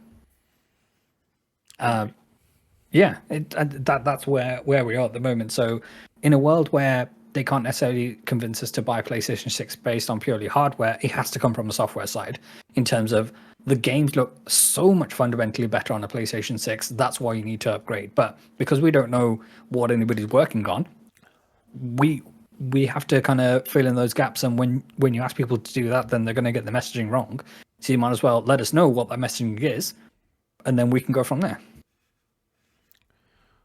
But to the other point, one last point, and then I'll let Moody jump in. It's to your point about the ramifications of this live service era being felt for many years to come, kind of thing. We've also got to consider the talent pool which has been lost from all these layoffs, from all these closures of studios doing live service games, because it's not like that talent is still within those teams to the same level as it was before, kind of thing. And these people have sadly been forced out of the industry because of how toxic and turbulent it is at the moment. And it's kind of, well, you don't have the same capacity to spin up games as well as you did beforehand. So yeah, it's all important considerations to make. Maybe what's your take? My take on the main story itself, like, I always thought they were going to separate them and go back to just having one CEO. So, and I didn't think it was going to be Herbert Marco or whatever the hell his name is. Herman Marco is the Red Bull boss. Yeah, Herman Hulst. Wrong person. I know that Sorry, name. Herman Hulst. I didn't think he was going to get it. I think he's basically just going to be like, yo, you're our games guy, sort the games out, basically, type of thing. Leave the other stuff to me. I also thought, like, I had a feeling they were going to go back to a Japanese man, personally. They've had a British dude and they've had an American dude, the last two CEOs, and I thought, like, they're going to go back to a Japanese man. I just had this feeling for it. Nintendo are obviously run by a CEO as a Japanese man, and I thought Sony would want to go back to that type of thing for some weird reason. I have no basis on it. It was in my gut basically for that. When it comes to, like, what you were saying about, like, what Amy said, yeah, there's no doubt about it. This is, like I said last week, this PlayStation 5 is basically the worst generation they've ever had, apart from the PS3. And arguably, if depending how we can properly nail it in its coffin at the end of the PS5's life cycle, which will probably not see many more games out. Some guessing when it comes to from their first party, where obviously things could change and everything. It's interesting of how fast they could maybe change things around with the assets they've already created and everything from the games that they've already been trying to do with the live services games, because they could reuse those assets quite easily. They've already been done, they've been created and everything, and along with the levels they've created for all of those things, they can just repurpose them, which I will not be surprised if they do for that, just for money reasons, I think. And, like, we've already created them, use the fucking things. And same goes for things like, I think everything that was created for The Last of Us's live service game, I think that's all probably been saved for The Last of Us 3.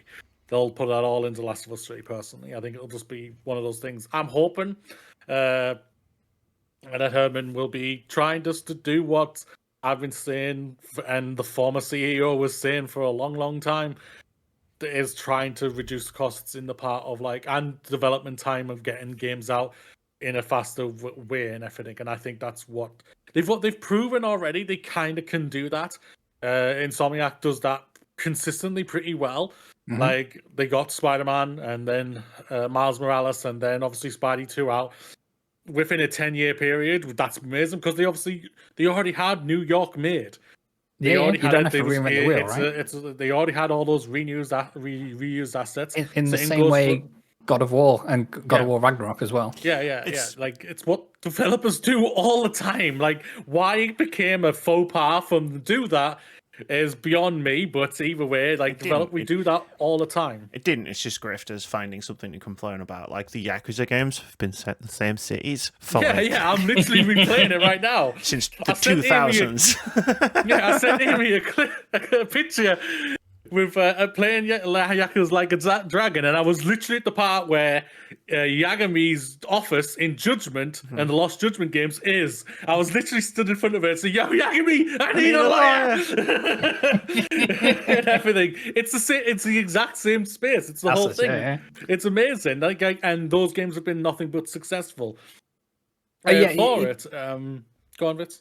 So yeah, it boggles the mind that we had an experience like with Naughty Dog with the Uncharted games, how we had Uncharted 4 and then we had Lost Legacy, which was supposed to be a DLC but then got spun off into its own game using the same engine, and for sure they built new assets and developed a new story with animations and game capture and all the rest of it. But it's wild that we don't get more of those, and it might be that we have done, and then this live service era got in the way of all of that, because like you said, we do have the Spider-Mans of the world and you God of Wars and things like that. And sure, like Polyphony Digital, they're going to look to reinvent the wheel for each and every Gran Turismo, but that pun was not intended. But for GT8, a lot of the assets from GT7 can be lifted because you're not going to make all the tracks and whatnot that much infinitely prettier because you're still running on the same hardware. For sure, you're not going to be quote unquote held back by what the PS4 was able to do. Yeah.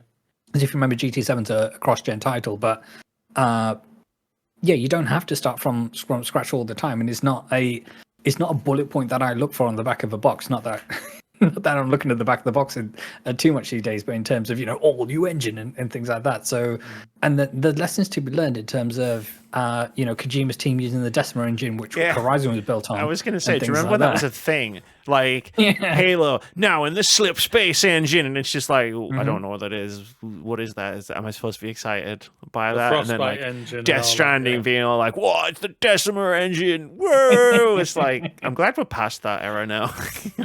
Yeah. But there's lessons to be learned from all of these, and I hope that we just get some messaging. But to where Sony was during the height of the PlayStation 4 era, in terms of now they are a faceless company. We know the name of Helman Hurst, but we haven't heard from him in many, many years. And it's not like you had people like Shuhei and Jackie Trenton and film set with Kojima. There you go. Flew the drone thing away. Like, I am corrected. Yeah, when they're promoting Fizzant or whatever it was, or something. I don't know. Yeah, and it's kind of, we don't have the Shuheis of the world, Jackie Trentons, the Sean Ladens out here being a presence for the showcases and whatnot. And for sure, Jim Ryan was out there introducing the showcase, but he did an opening and an exit speech, and that was around about it. And because we do have more of a faceless corporation now. We are left just to speculate. Do you think that's do you think the faceless corporation thing, like the less having, the recognizable faces out in front of it, do you think that's in part due to just the climate of the games community at the moment? 100%. Like, we see Phil Spencer out here every week trying to put out fires, because he's positioned himself as a scapegoat, because when stuff goes wrong, people who have the lightning rod to direct their anger towards, kind of thing. Who you gonna blame at Sony? They don't say anything, so they can't get in trouble. People might be mad, but there's no way to direct that energy to, if that makes sense. There's no doubt about it. I want to shout out Phil Spencer for one moment. He looks like he's lost weight. Well done to him if he has. Stress can do wonders for you. Well, like, that's the thing. I'll take that stress. I need to lose some. Well, that's the thing. Like, PlayStation's like scoring own goals, like for the last few years, that are going to reverberate down the line for years to come. But Xbox is in no position to capitalize on it. So really, they're in the clear. Like, what are you going to do? Yep. Buy an Xbox? Why would you do that? Xbox is releasing all their games on our platform anyway. Like, exactly. There's zero reason to buy an Xbox. I don't disagree with what you guys are saying there. To the part of like, I disagree to the part of like, if you're an already Xbox player, I think you want to play on an Xbox and everything. But like, at the end of the day, if you're a PlayStation player, you already just have a PlayStation, you wanted to play the Xbox games, but you don't want to buy an Xbox, then you're set. Sit tight, they're coming. Sit tight. It doesn't matter if it's barren from the PlayStation side of things. It's like you might as well stay on PlayStation. There's no point buying an Xbox, because all you're doing is cutting yourself off from those PlayStation games that are coming out. Yeah. But it's like I said last week, like for me, I think they just need to shut up and just refocus themselves. Let the third parties talk for them, basically. Get whatever exclusives, if they can, out. Like Ghost of Yotai. Yoshi? Yotai. Ghost of thank you very much. I think they should make that game. And obviously, the intergalactic game from Naughty Dog and everything, but over that we don't really know what else is coming and whatnot. I think we will see some. I think we will see some things. I think Hermit. I think he's just going to rewrite the ship.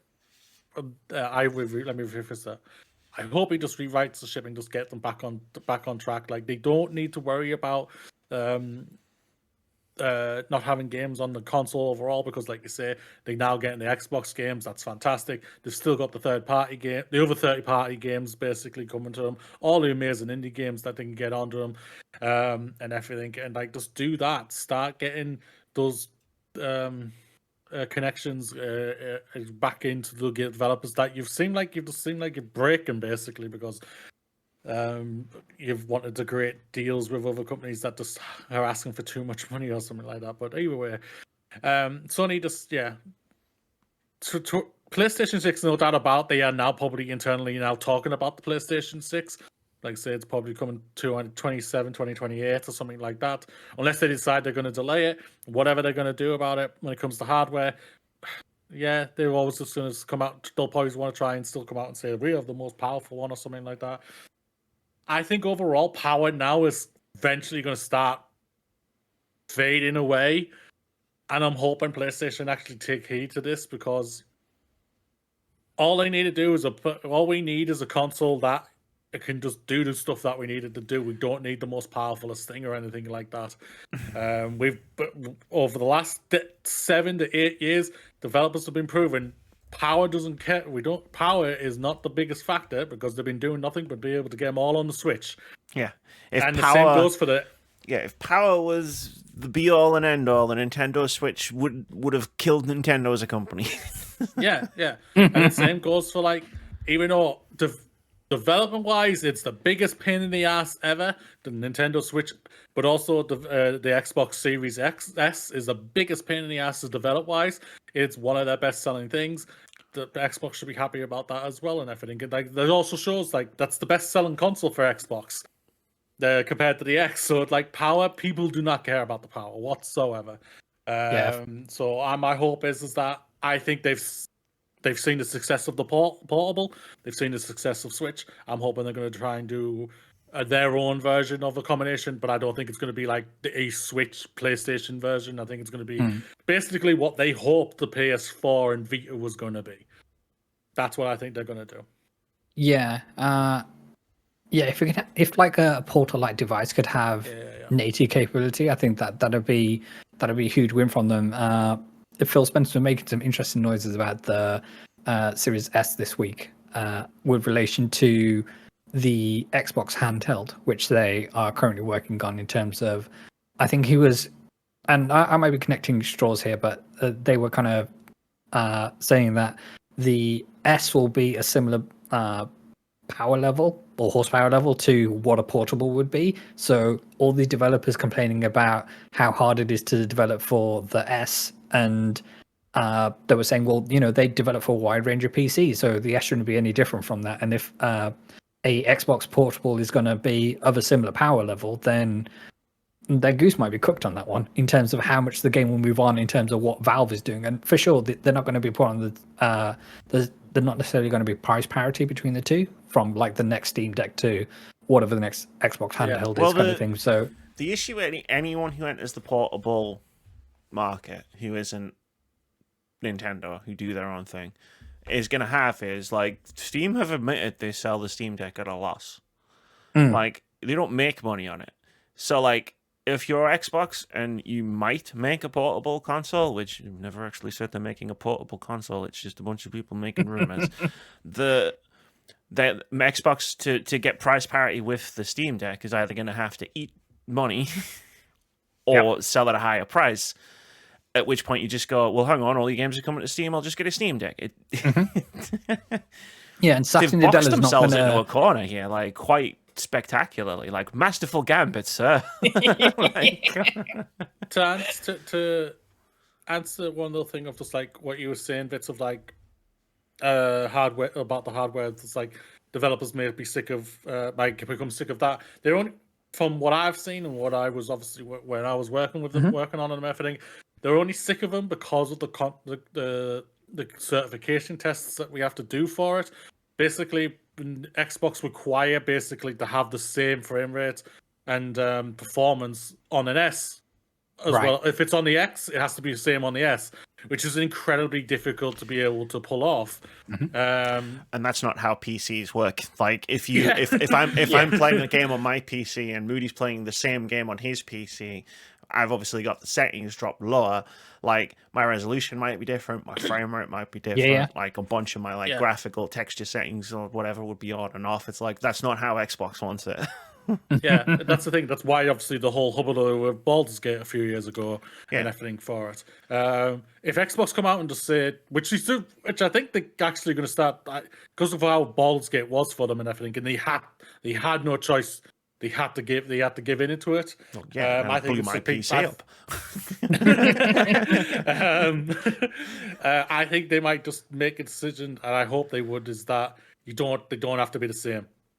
I'm in the same boat that I hope that that is the case. But from what Phil was saying, and feel free to correct me if I'm wrong in the chat, dear listener, but they're doubling down on that in terms of no, it needs to be the same, and they're not getting rid of the requirement for it to run the same like anytime soon. And his rationale was, well, you do it for PC. So whether that's just a gross misunderstanding of the situation or it's cross wires, I don't know. I think it's a gross oversimplification of like how different PCs run different games. Like the difference between like running a game at the recommended specifications and running a game at the minimum specifications. Like, I think it's just a really gross oversimplification of what happens. Like, me and Moody can both play Cyberpunk 2077 on our PCs, but we'll probably have different settings because we have different graphics cards. Like, his graphics card is much more powerful than my graphics card. So what Xbox is saying, and what Moody was explaining, was in their minds, we should be running the game at the same frame rates and the same resolutions with all the same graphical features, and it's like, that's just not possible. My PC will take off. Like, so, if I try to do that. So Phil's just picking another. He's picking another shoe for him to shoot himself with. It's what he's doing with statements like that. I guess, yeah. It's a very interesting. I've not heard this statement until just now. It's a very interesting way of looking at it. Like, because again, like if they enter the handheld market again, they're up against a console that sells for a loss. Like, I don't see what the benefit is of them entering that market.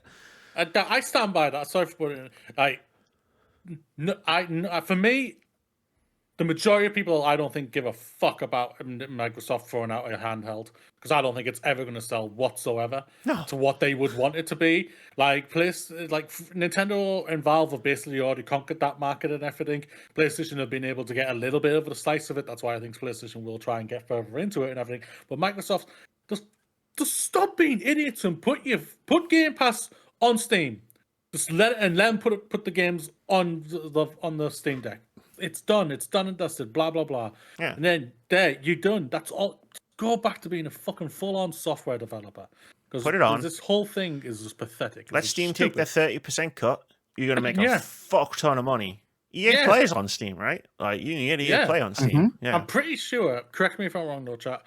That the UB one is as well. I'm on it. One is, but I might be wrong there. But either way, like they go. I think if they put a handheld out, that will force them. The Microsoft will come out and say, Microsoft leader will say, "We're done with hardware.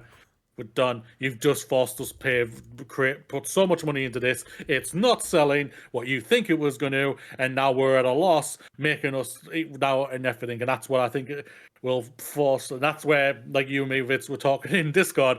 Snowball Bike and everybody's going to be crying like hell then.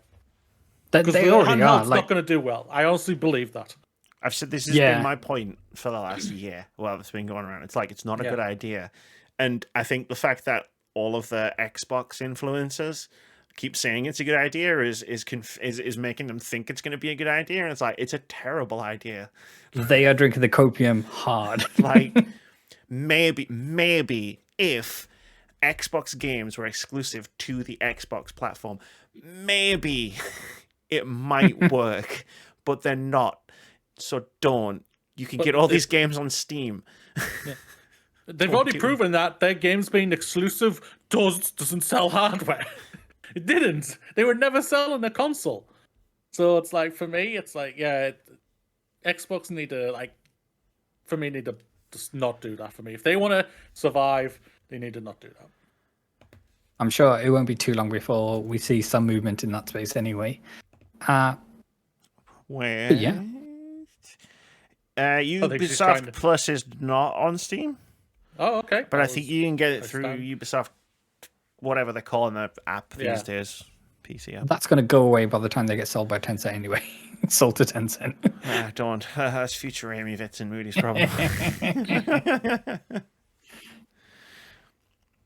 Yeah, man, I So, don't understand what Xbox I think it's is funny we trying went to on a tangent accomplish. to play Xbox there during the PlayStation. Oh yeah, stuff. hold on, I should. What's she doing? I'm changing the color of my light. Oh, Yeah. okay. It was There you blue in protest at Xbox before, but now we're talking about Yeah. Xbox and it needs to be green again. Sorry, my bad. Okay, but yeah, going back like the PlayStation, PlayStation. Just, they're going to be on a reset for the next few years. Yep, they sure are. And there's no If rush Xbox because don't put out a handheld, you'll die. and there's no rush because their direct competitors' chief speciality is shooting themselves in all of their limbs. So It's like Xbox shoot themselves in the foot. PlayStation just finds rakes to step on. That's what it is. one of those is a bit more damaging than the other. This is true.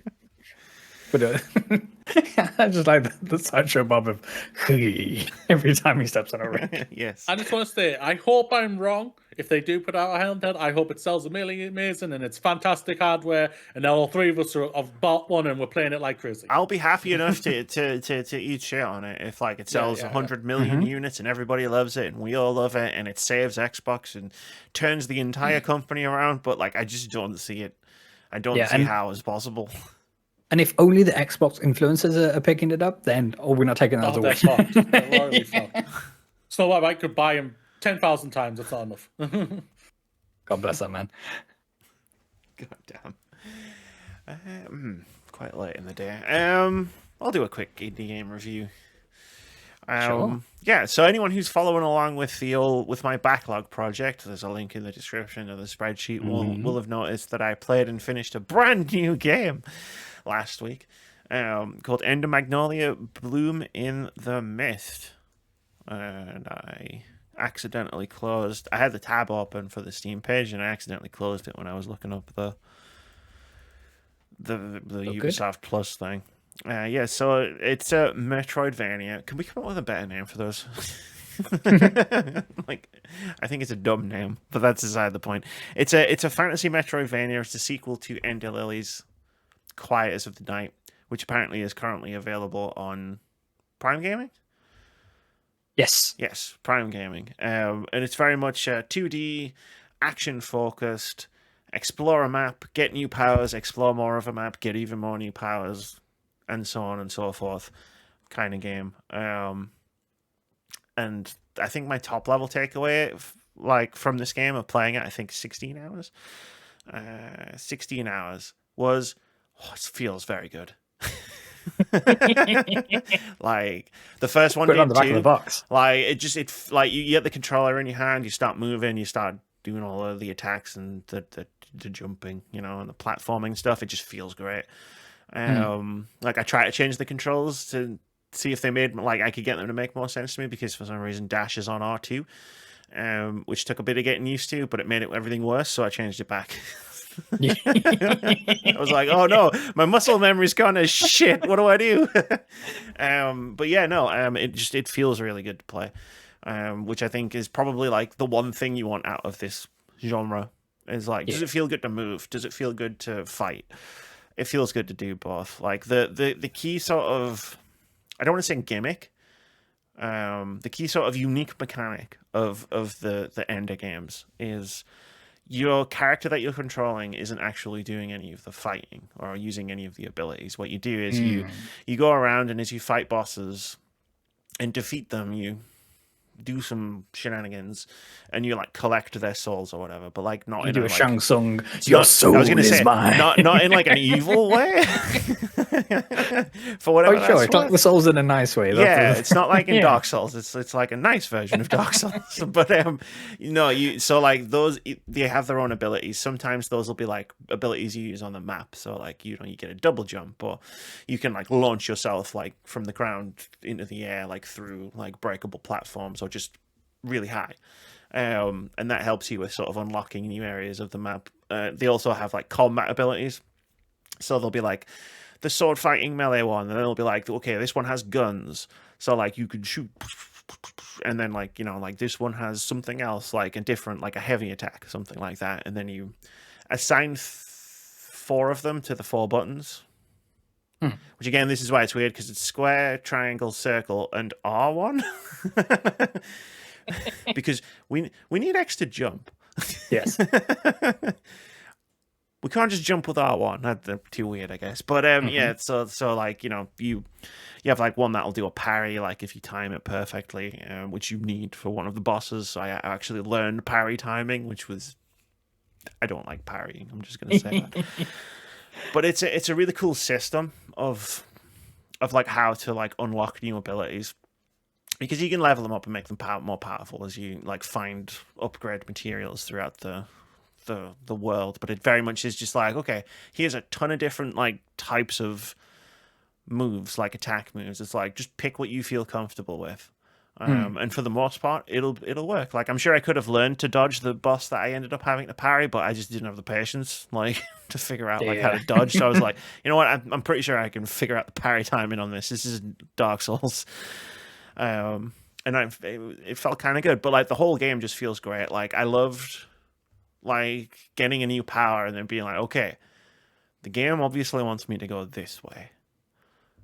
But yeah, you went the other way. Oh, where are all of the other places? Because like when you bring up the map, it'll show you like, it shows you things you can't do yet, which I think is a nice touch. So like there'll be like a wall, and it's got a little like no entry thing on it. It's like, cool, so I don't have the power for that yet, so I can just skip that entirely. But then it'll be like, oh, what's this thing over here? Like it says I can do it, like, and then you do it, and it's like, oh, I found a secret. I found a treasure chest. Oh, this is actually the way the game was trying to tell me to go, and I just went like, and I just found it by accident. Sweet. Which was a bit of a double-edged sword, but we'll get into that. The other like top level like massive praise for the game, I actually have two. One, the music is incredible. Like genuinely love the music of this game. Actually got three. Two, the art style is beautiful. Lots of different biomes. They all look phenomenal. And three, I really enjoyed learning the boss fights. Like fighting the bosses, like learning the move sets. Yeah. Like, not like in I fought this boss 25 times to learn every single move, but in a like, I'm learning as I'm going, and it's like, which bosses to like stick close to, which bosses to like, or which moves even sometimes to like get away or like dodge or like, like jump. It was just really satisfying to do it. So all of those things were awesome. The story, if you don't ask me to tell you what happened in this game, I'm going to be perfectly, like, bluntly honest. Like, and I love this game. Like, I really, really enjoyed this game, and I'm going to highly recommend it at the end. But I started skipping the dialogue about 3/4 of the way into this game, because I was just like, you know what? Like, it's not that I think it's bad. It's that I don't care, like, about what these characters are talking about. Like, you get, like, one of the improvements made from the previous game is you get, the spirits will talk to each other now when you're resting at benches. Like, it's like skits from the Tales RPG series. It's like sometimes you can push a button and some of the characters will talk to each other. I think this game desperately needed voice acting. Okay. Like, which it doesn't have. Which I think did it just sound like character barks and squeals and things for? No, it didn't have any sound. It was just subtitles. Just the text, right? And like it did. Like, I'm not someone who needs voice acting in games, but for this game, I think it needed it. And especially like every time you transition to a new area, a character will start telling you about the new area. But something's trying to kill me over here, Dave. Like, I don't have time to look at the subtitles. I'm going to die. So I missed a bunch of dialogue as well as I was like exploring, because like, again, like this guy's like, well, this place takes me back, but there's like some fucking thing that's like shooting fireballs at me, and I'm like, well, I can read the subtitles or I can play the game. But can't do both. Like some of the character interactions were kind of cool. Like I liked some of the characters, like, but the main plot just kind of like washed over me. Like it wasn't a driving force at all for me to play the game. It was just purely the exploration stuff. So like, and then getting to the end of the game was just incredibly sudden. Like, and like, like there was an area that I could have explored, but I was following a different lead path, whatever. And like, I went through a door, and then there was a cutscene, and maybe I shouldn't have skipped a cutscene, but I did. And then like, I'm fighting the boss, and I was like, wait, this is the final boss. Like, You didn't know that cutscene went on for an hour and a half, Ames. no, I rewatched it because I finished the game twice for reasons I'll get into in a minute. But like, I rewatched it and I was like, I mean, okay, like all of a sudden, it's not like, oh, the story came to a satisfying conclusion or the game came to a satisfying conclusion. It's just like, okay, we're done now. What? Like, that's how it felt when I got to the end of the game. And maybe part of it was on me for skipping a bunch of dialogue, but like, even from like a gameplay perspective, I would say like I solved a big map area, and then we go to the place, and I was like looking forward to like going to the place that was my objective of being like, cool, I can't wait to see what this dungeon's like. And it was one room and a boss fight, and then the credits, and I was like, huh. Interesting. Let me just get my phone out. How many endings are there in this game? Oh, there's 2. All right, cool. So I reloaded the game, and then I was like, I want to go. Like, there was this really cool area that I'd explored a little bit, but I obviously didn't have the abilities I needed to fully explore it. Yeah. And it turns out if I'd gone down that path, I would have had about another 2 hours of gameplay. In a really good, really fun area to explore, like probably the most fun area. It's like the super secret area, right? And you do all the stuff down there, and you do a couple of bits around the map, and then you get the true ending of the game, which doesn't feel like the game suddenly decided to stop. So I was like, why is the first ending in here? Like, it shouldn't be, because if you don't then put in that effort to go back into the game after the credits roll and go and explore for a couple more hours, which is great. Like, I loved exploring the spoiler place that I explored at the end. Like, I thought it was great. Like, you're going to come away from this game being like, wow, that was a great game. Very unsatisfying ending, though. Like, I was paying enough attention to the story to know that would have been unsatisfying if I was enjoying the story. And from a gameplay perspective, it was just unsatisfying to see the game suddenly come to a halt. But apart from all that, great game, really fun to play. It was a fun week. 3 days. Hell yeah. I think it was. I can check. Fun 4 days. There you go. No, that sounds awesome. It seems to me from when you was mentioning like the button placements and how the face buttons have different like powers associated with it apart from the R1 button. It seems like it would have been a better decision to either hold the R1. So say if you jump with the X, but then you press R1 and that then becomes a modifier, and then all the face buttons do whatever you needed to do kind of thing, and then you can let go. But maybe that's well, something jumping and combining abilities is a thing that you're probably going to want to do, especially in certain boss fights. So like, I want to be able to jump and also like shoot.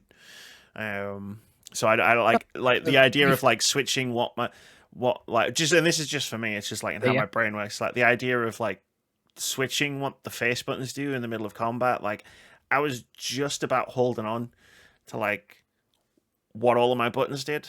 Like, when I was playing, so it's like I don't know if adding like that extra layer of complexity to it might break me. That's fair. Maybe it's because I don't believe you played Spider-Man 2 yet, right? No. So that has in the mechanics of how that game goes about things. So your face button do certain things, but then if you hold R1, those face buttons do completely different things now. So then you can mix it up on the fly. But it's not like I didn't think you was understanding what I was putting down. But no, it's I get different it. strokes for different folks. Yeah. It's like it's like Dragon Age Inquisition, or it's like you can map the powers to the 3 buttons, and if you hold down a button, it's 3 different powers. So instead of having 3 abilities, you have 6 abilities. I never liked that. Fair enough. That's why I like to play those games on PC, because I've got 9 buttons that I can use for it. But yeah, like that's just a me thing. Like, you can fully remap the controls. I tried a couple of different variations and then it just fell off and went back to the original button mapping. But no, very fun. Still highly recommended. Yeah, I still really enjoyed it. Like, if it's your kind of game, like, give it a whirl, girl. See what she did there.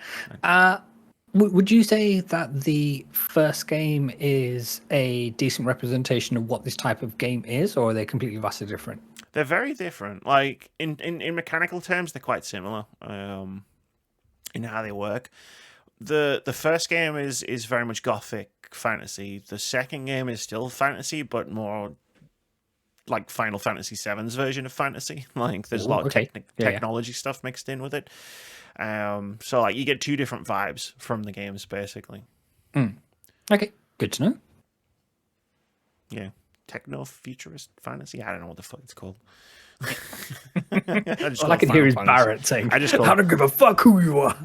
That's Final Fantasy VII fantasy. Neuromancer. That was a book, right? But no, like they're both really good games. Like I've enjoyed both of them. All right, great stuff. Yeah. Moody looks disgusted, shocked. I expected some sort of reaction. I was, yeah, no, some sort of explanation, but apparently we're not getting one. Yeah, all the listeners, don't worry, you haven't missed a thing. You haven't, he hasn't said anything. No, sorry, yeah. Netflix have released the Devil May Cry opening credits of their animated show they're doing. Is that with Adi Shankar? Choice of song, which just makes me want to watch the show. That's a good thing, I guess. Is this one by Adi Shankar? Or is he doing? Yes. Something else, right? Okay. They've used Limp Bizkit's Rolling in it. That's a choice. That is a choice. I'm a wrestling guy. I remember when I heard The Undertaker have that song, I was all in for it, and I love that Limp Bizkit album is, for me, one of the best albums ever. I really enjoyed it. I grew up on it. But I was like, and I was just like, it works. And I'm just like, you know what? If that's the vibe they're going for that show, I'm all in for that. That's all awesome. I'll listen to that later. I've got it saved. All right, then. So in conclusion, Ender Magnolia is a pretty good game. Now it's time for OpenCritic Head-To-Head. This is the game we play every week where we try to guess the OpenCritic average of upcoming games. Whoever guesses closest to the score gets a point. If you manage to guess the score correctly, you get 2 points. Last week, we tried to guess the OpenCritic average of quite a few games.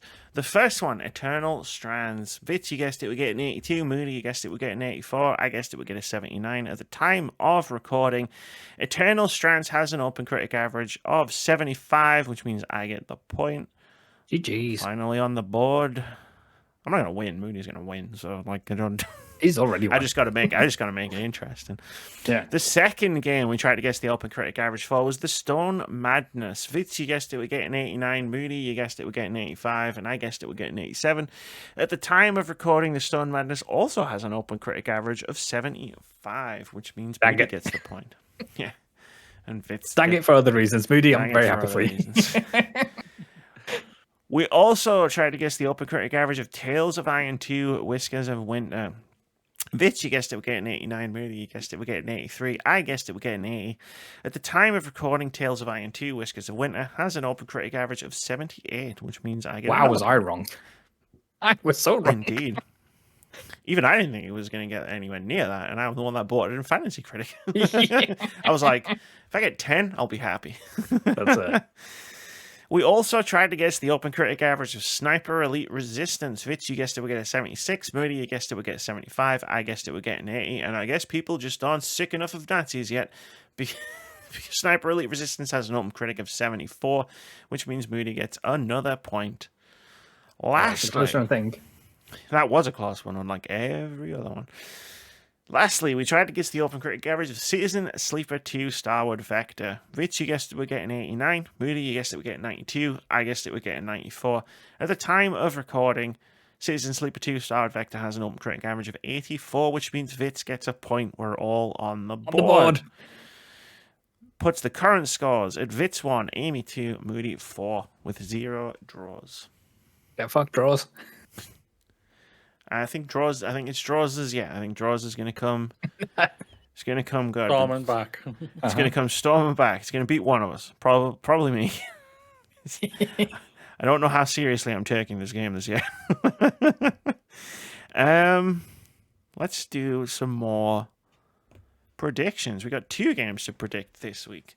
The first one, Kingdom Come Deliverance 2. Yay. Ames, it's you to go first. I'm looking something up. Now, I That's don't right. think Kingdom Come Deliverance, I didn't really like it. I didn't think it was a very good game. I don't think it reviewed well the first one. That's what I'm looking at. And I was like, low 80s, isn't it? 72. Low 70s. Low 70s. Interesting. I thought it was funny when you know, when you were doing Pixel Pop Stars and all the movie Metacritics were like really low. And like it occurred to me like after the show that the reason the Metacritics for movies are probably lower is because video game review scores are just hyperinflated by the way we talk about like video game reviews in general. It's either the greatest thing ever or it's crap, and there's no in between. It's like if you say a game is good, you probably have to give it at least a 9. Otherwise, they're coming for you. Yeah, otherwise you'll be burned at the stake. Whereas, like most movie reviews aren't even out of 10, like they're stars. And like There's only 5 of them on offer, yeah. 3 stars translates to 6 on Metacritic, which like my brain doesn't compute those two things being the same. Yeah. But hey, that's just Metacritic. Anyway, Kingdom Come Deliverance, I'm shooting for a 70. Oh, We've got Brexit at home. Thank you. I would like to go 75, please. 75. Moody. I'm doing the Vitz then. I think this game's got the juice. Oh. Well, how much juice? That was usually how Vitz cursed games, so we'll see how this works out for you. 80. I'll go 80. 80. Fair enough. We will find out. We will find out. Find out next week. Monday. We usually do. Now, this game isn't coming out next week. It's a Tuesday release the week after, but with it being a Tuesday release and a big game, in case there's reviews early, we'll guess it this week. We've still got Best plenty to be more. safe than sorry, yeah. Yeah, Unlike the other game that we had that decided to release get scores as well. I'm playing a better safe than sorry with this year with OpenCritic Head-To-Head, or at least I'm trying. This is the first game where it's like it's a Tuesday release. Game, it's coming forward. Week before. Yeah, if it's an Xbox game on a Tuesday, it's coming forward. That's it. The first one is Civilization 7. Yeah. Has anyone heard of this franchise before? Like, I feel like it rings a bell, just a small bell. Dead game. No one plays it. It's not on Twitch, man. What are you doing? I'm sure gonna reviewed go. really well. They all review really well. Yeah. I played my first Civilization game was Civilization 2 on the PlayStation 1. Nice. It's an My interesting one was on the experience. PS4, which is funny. Playing that game on a console with like 8 buttons, it's an interesting experience. Did that game even support analog sticks? Or was it just like all on the D-pad? I don't think it mattered whether it was supporting analog sticks or not. Just because the map was like isometric, if I'm remembering rightly. Okay, but I guess for like menu selection and whatnot, if you're and you just doing menus. things on the map, but yeah. Civilization 2. PS1 analog sticks.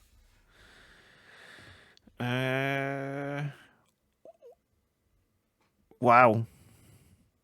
Oh yeah, it definitely didn't matter whether it. The screenshot's interesting. I'll share it with you after the podcast. Let's go. Let's not highlight the whole thing. Thank you, Google. Trying to delete it all.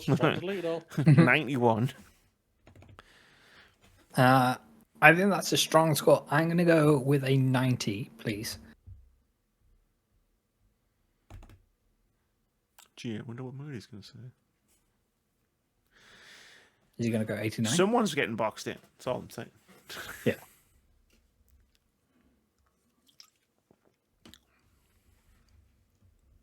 They're thinking about it, though. Higher or lower? Price is wrong, bitch. Dead franchise 69. Obviously, no. 69. I'm joking. It's in there now. It's in there. No. Oh, Moody could have won a speedboat and everything. Could do a Willy Wonka. No, flip that, reverse it, 96. Call it. There you go. Reverse 69. Huh? Dude, that would just be the same thing, right? Yeah. Yeah.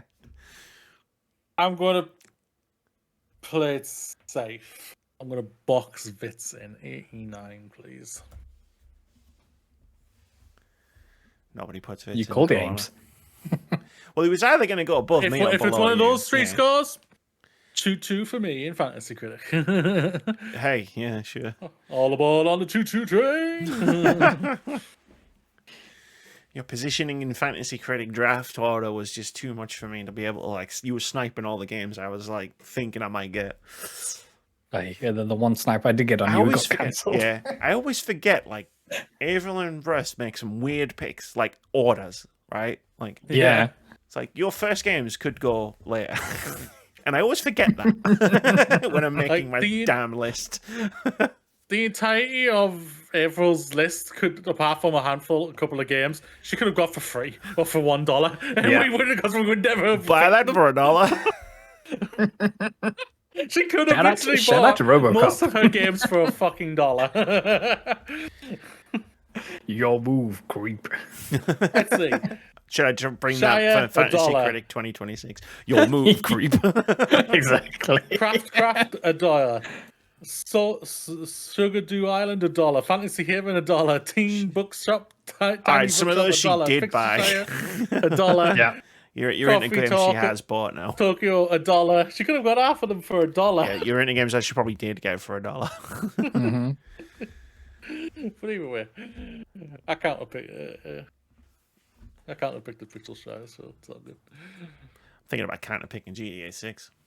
Because you don't believe it's coming this year. I don't. No. That's fair. That's fair. That's gonna do it, I think. Apart from Moody's time to shine. I need to look into creating a new one because it's still basically the same as what it's been for the last few weeks. Hello, everybody. Today, be proud you made it. Another day behind you. Another week has passed. Jump up high and high five that sky because you are awesome, and live long and prosper. What are you gonna do one day where I just yeet myself into my ceiling? You know how to do it. As long as you high five the sky, that's all. Well, that's the idea, right? Like I'll There you yeet go. myself up and high five my ceiling, and then crash You to the high ground. I'll do the Terminator thumbs up when I'm underneath the camera. It goes down. There we go. Bye, everyone. 280s movies reference to finish the podcast. We love it.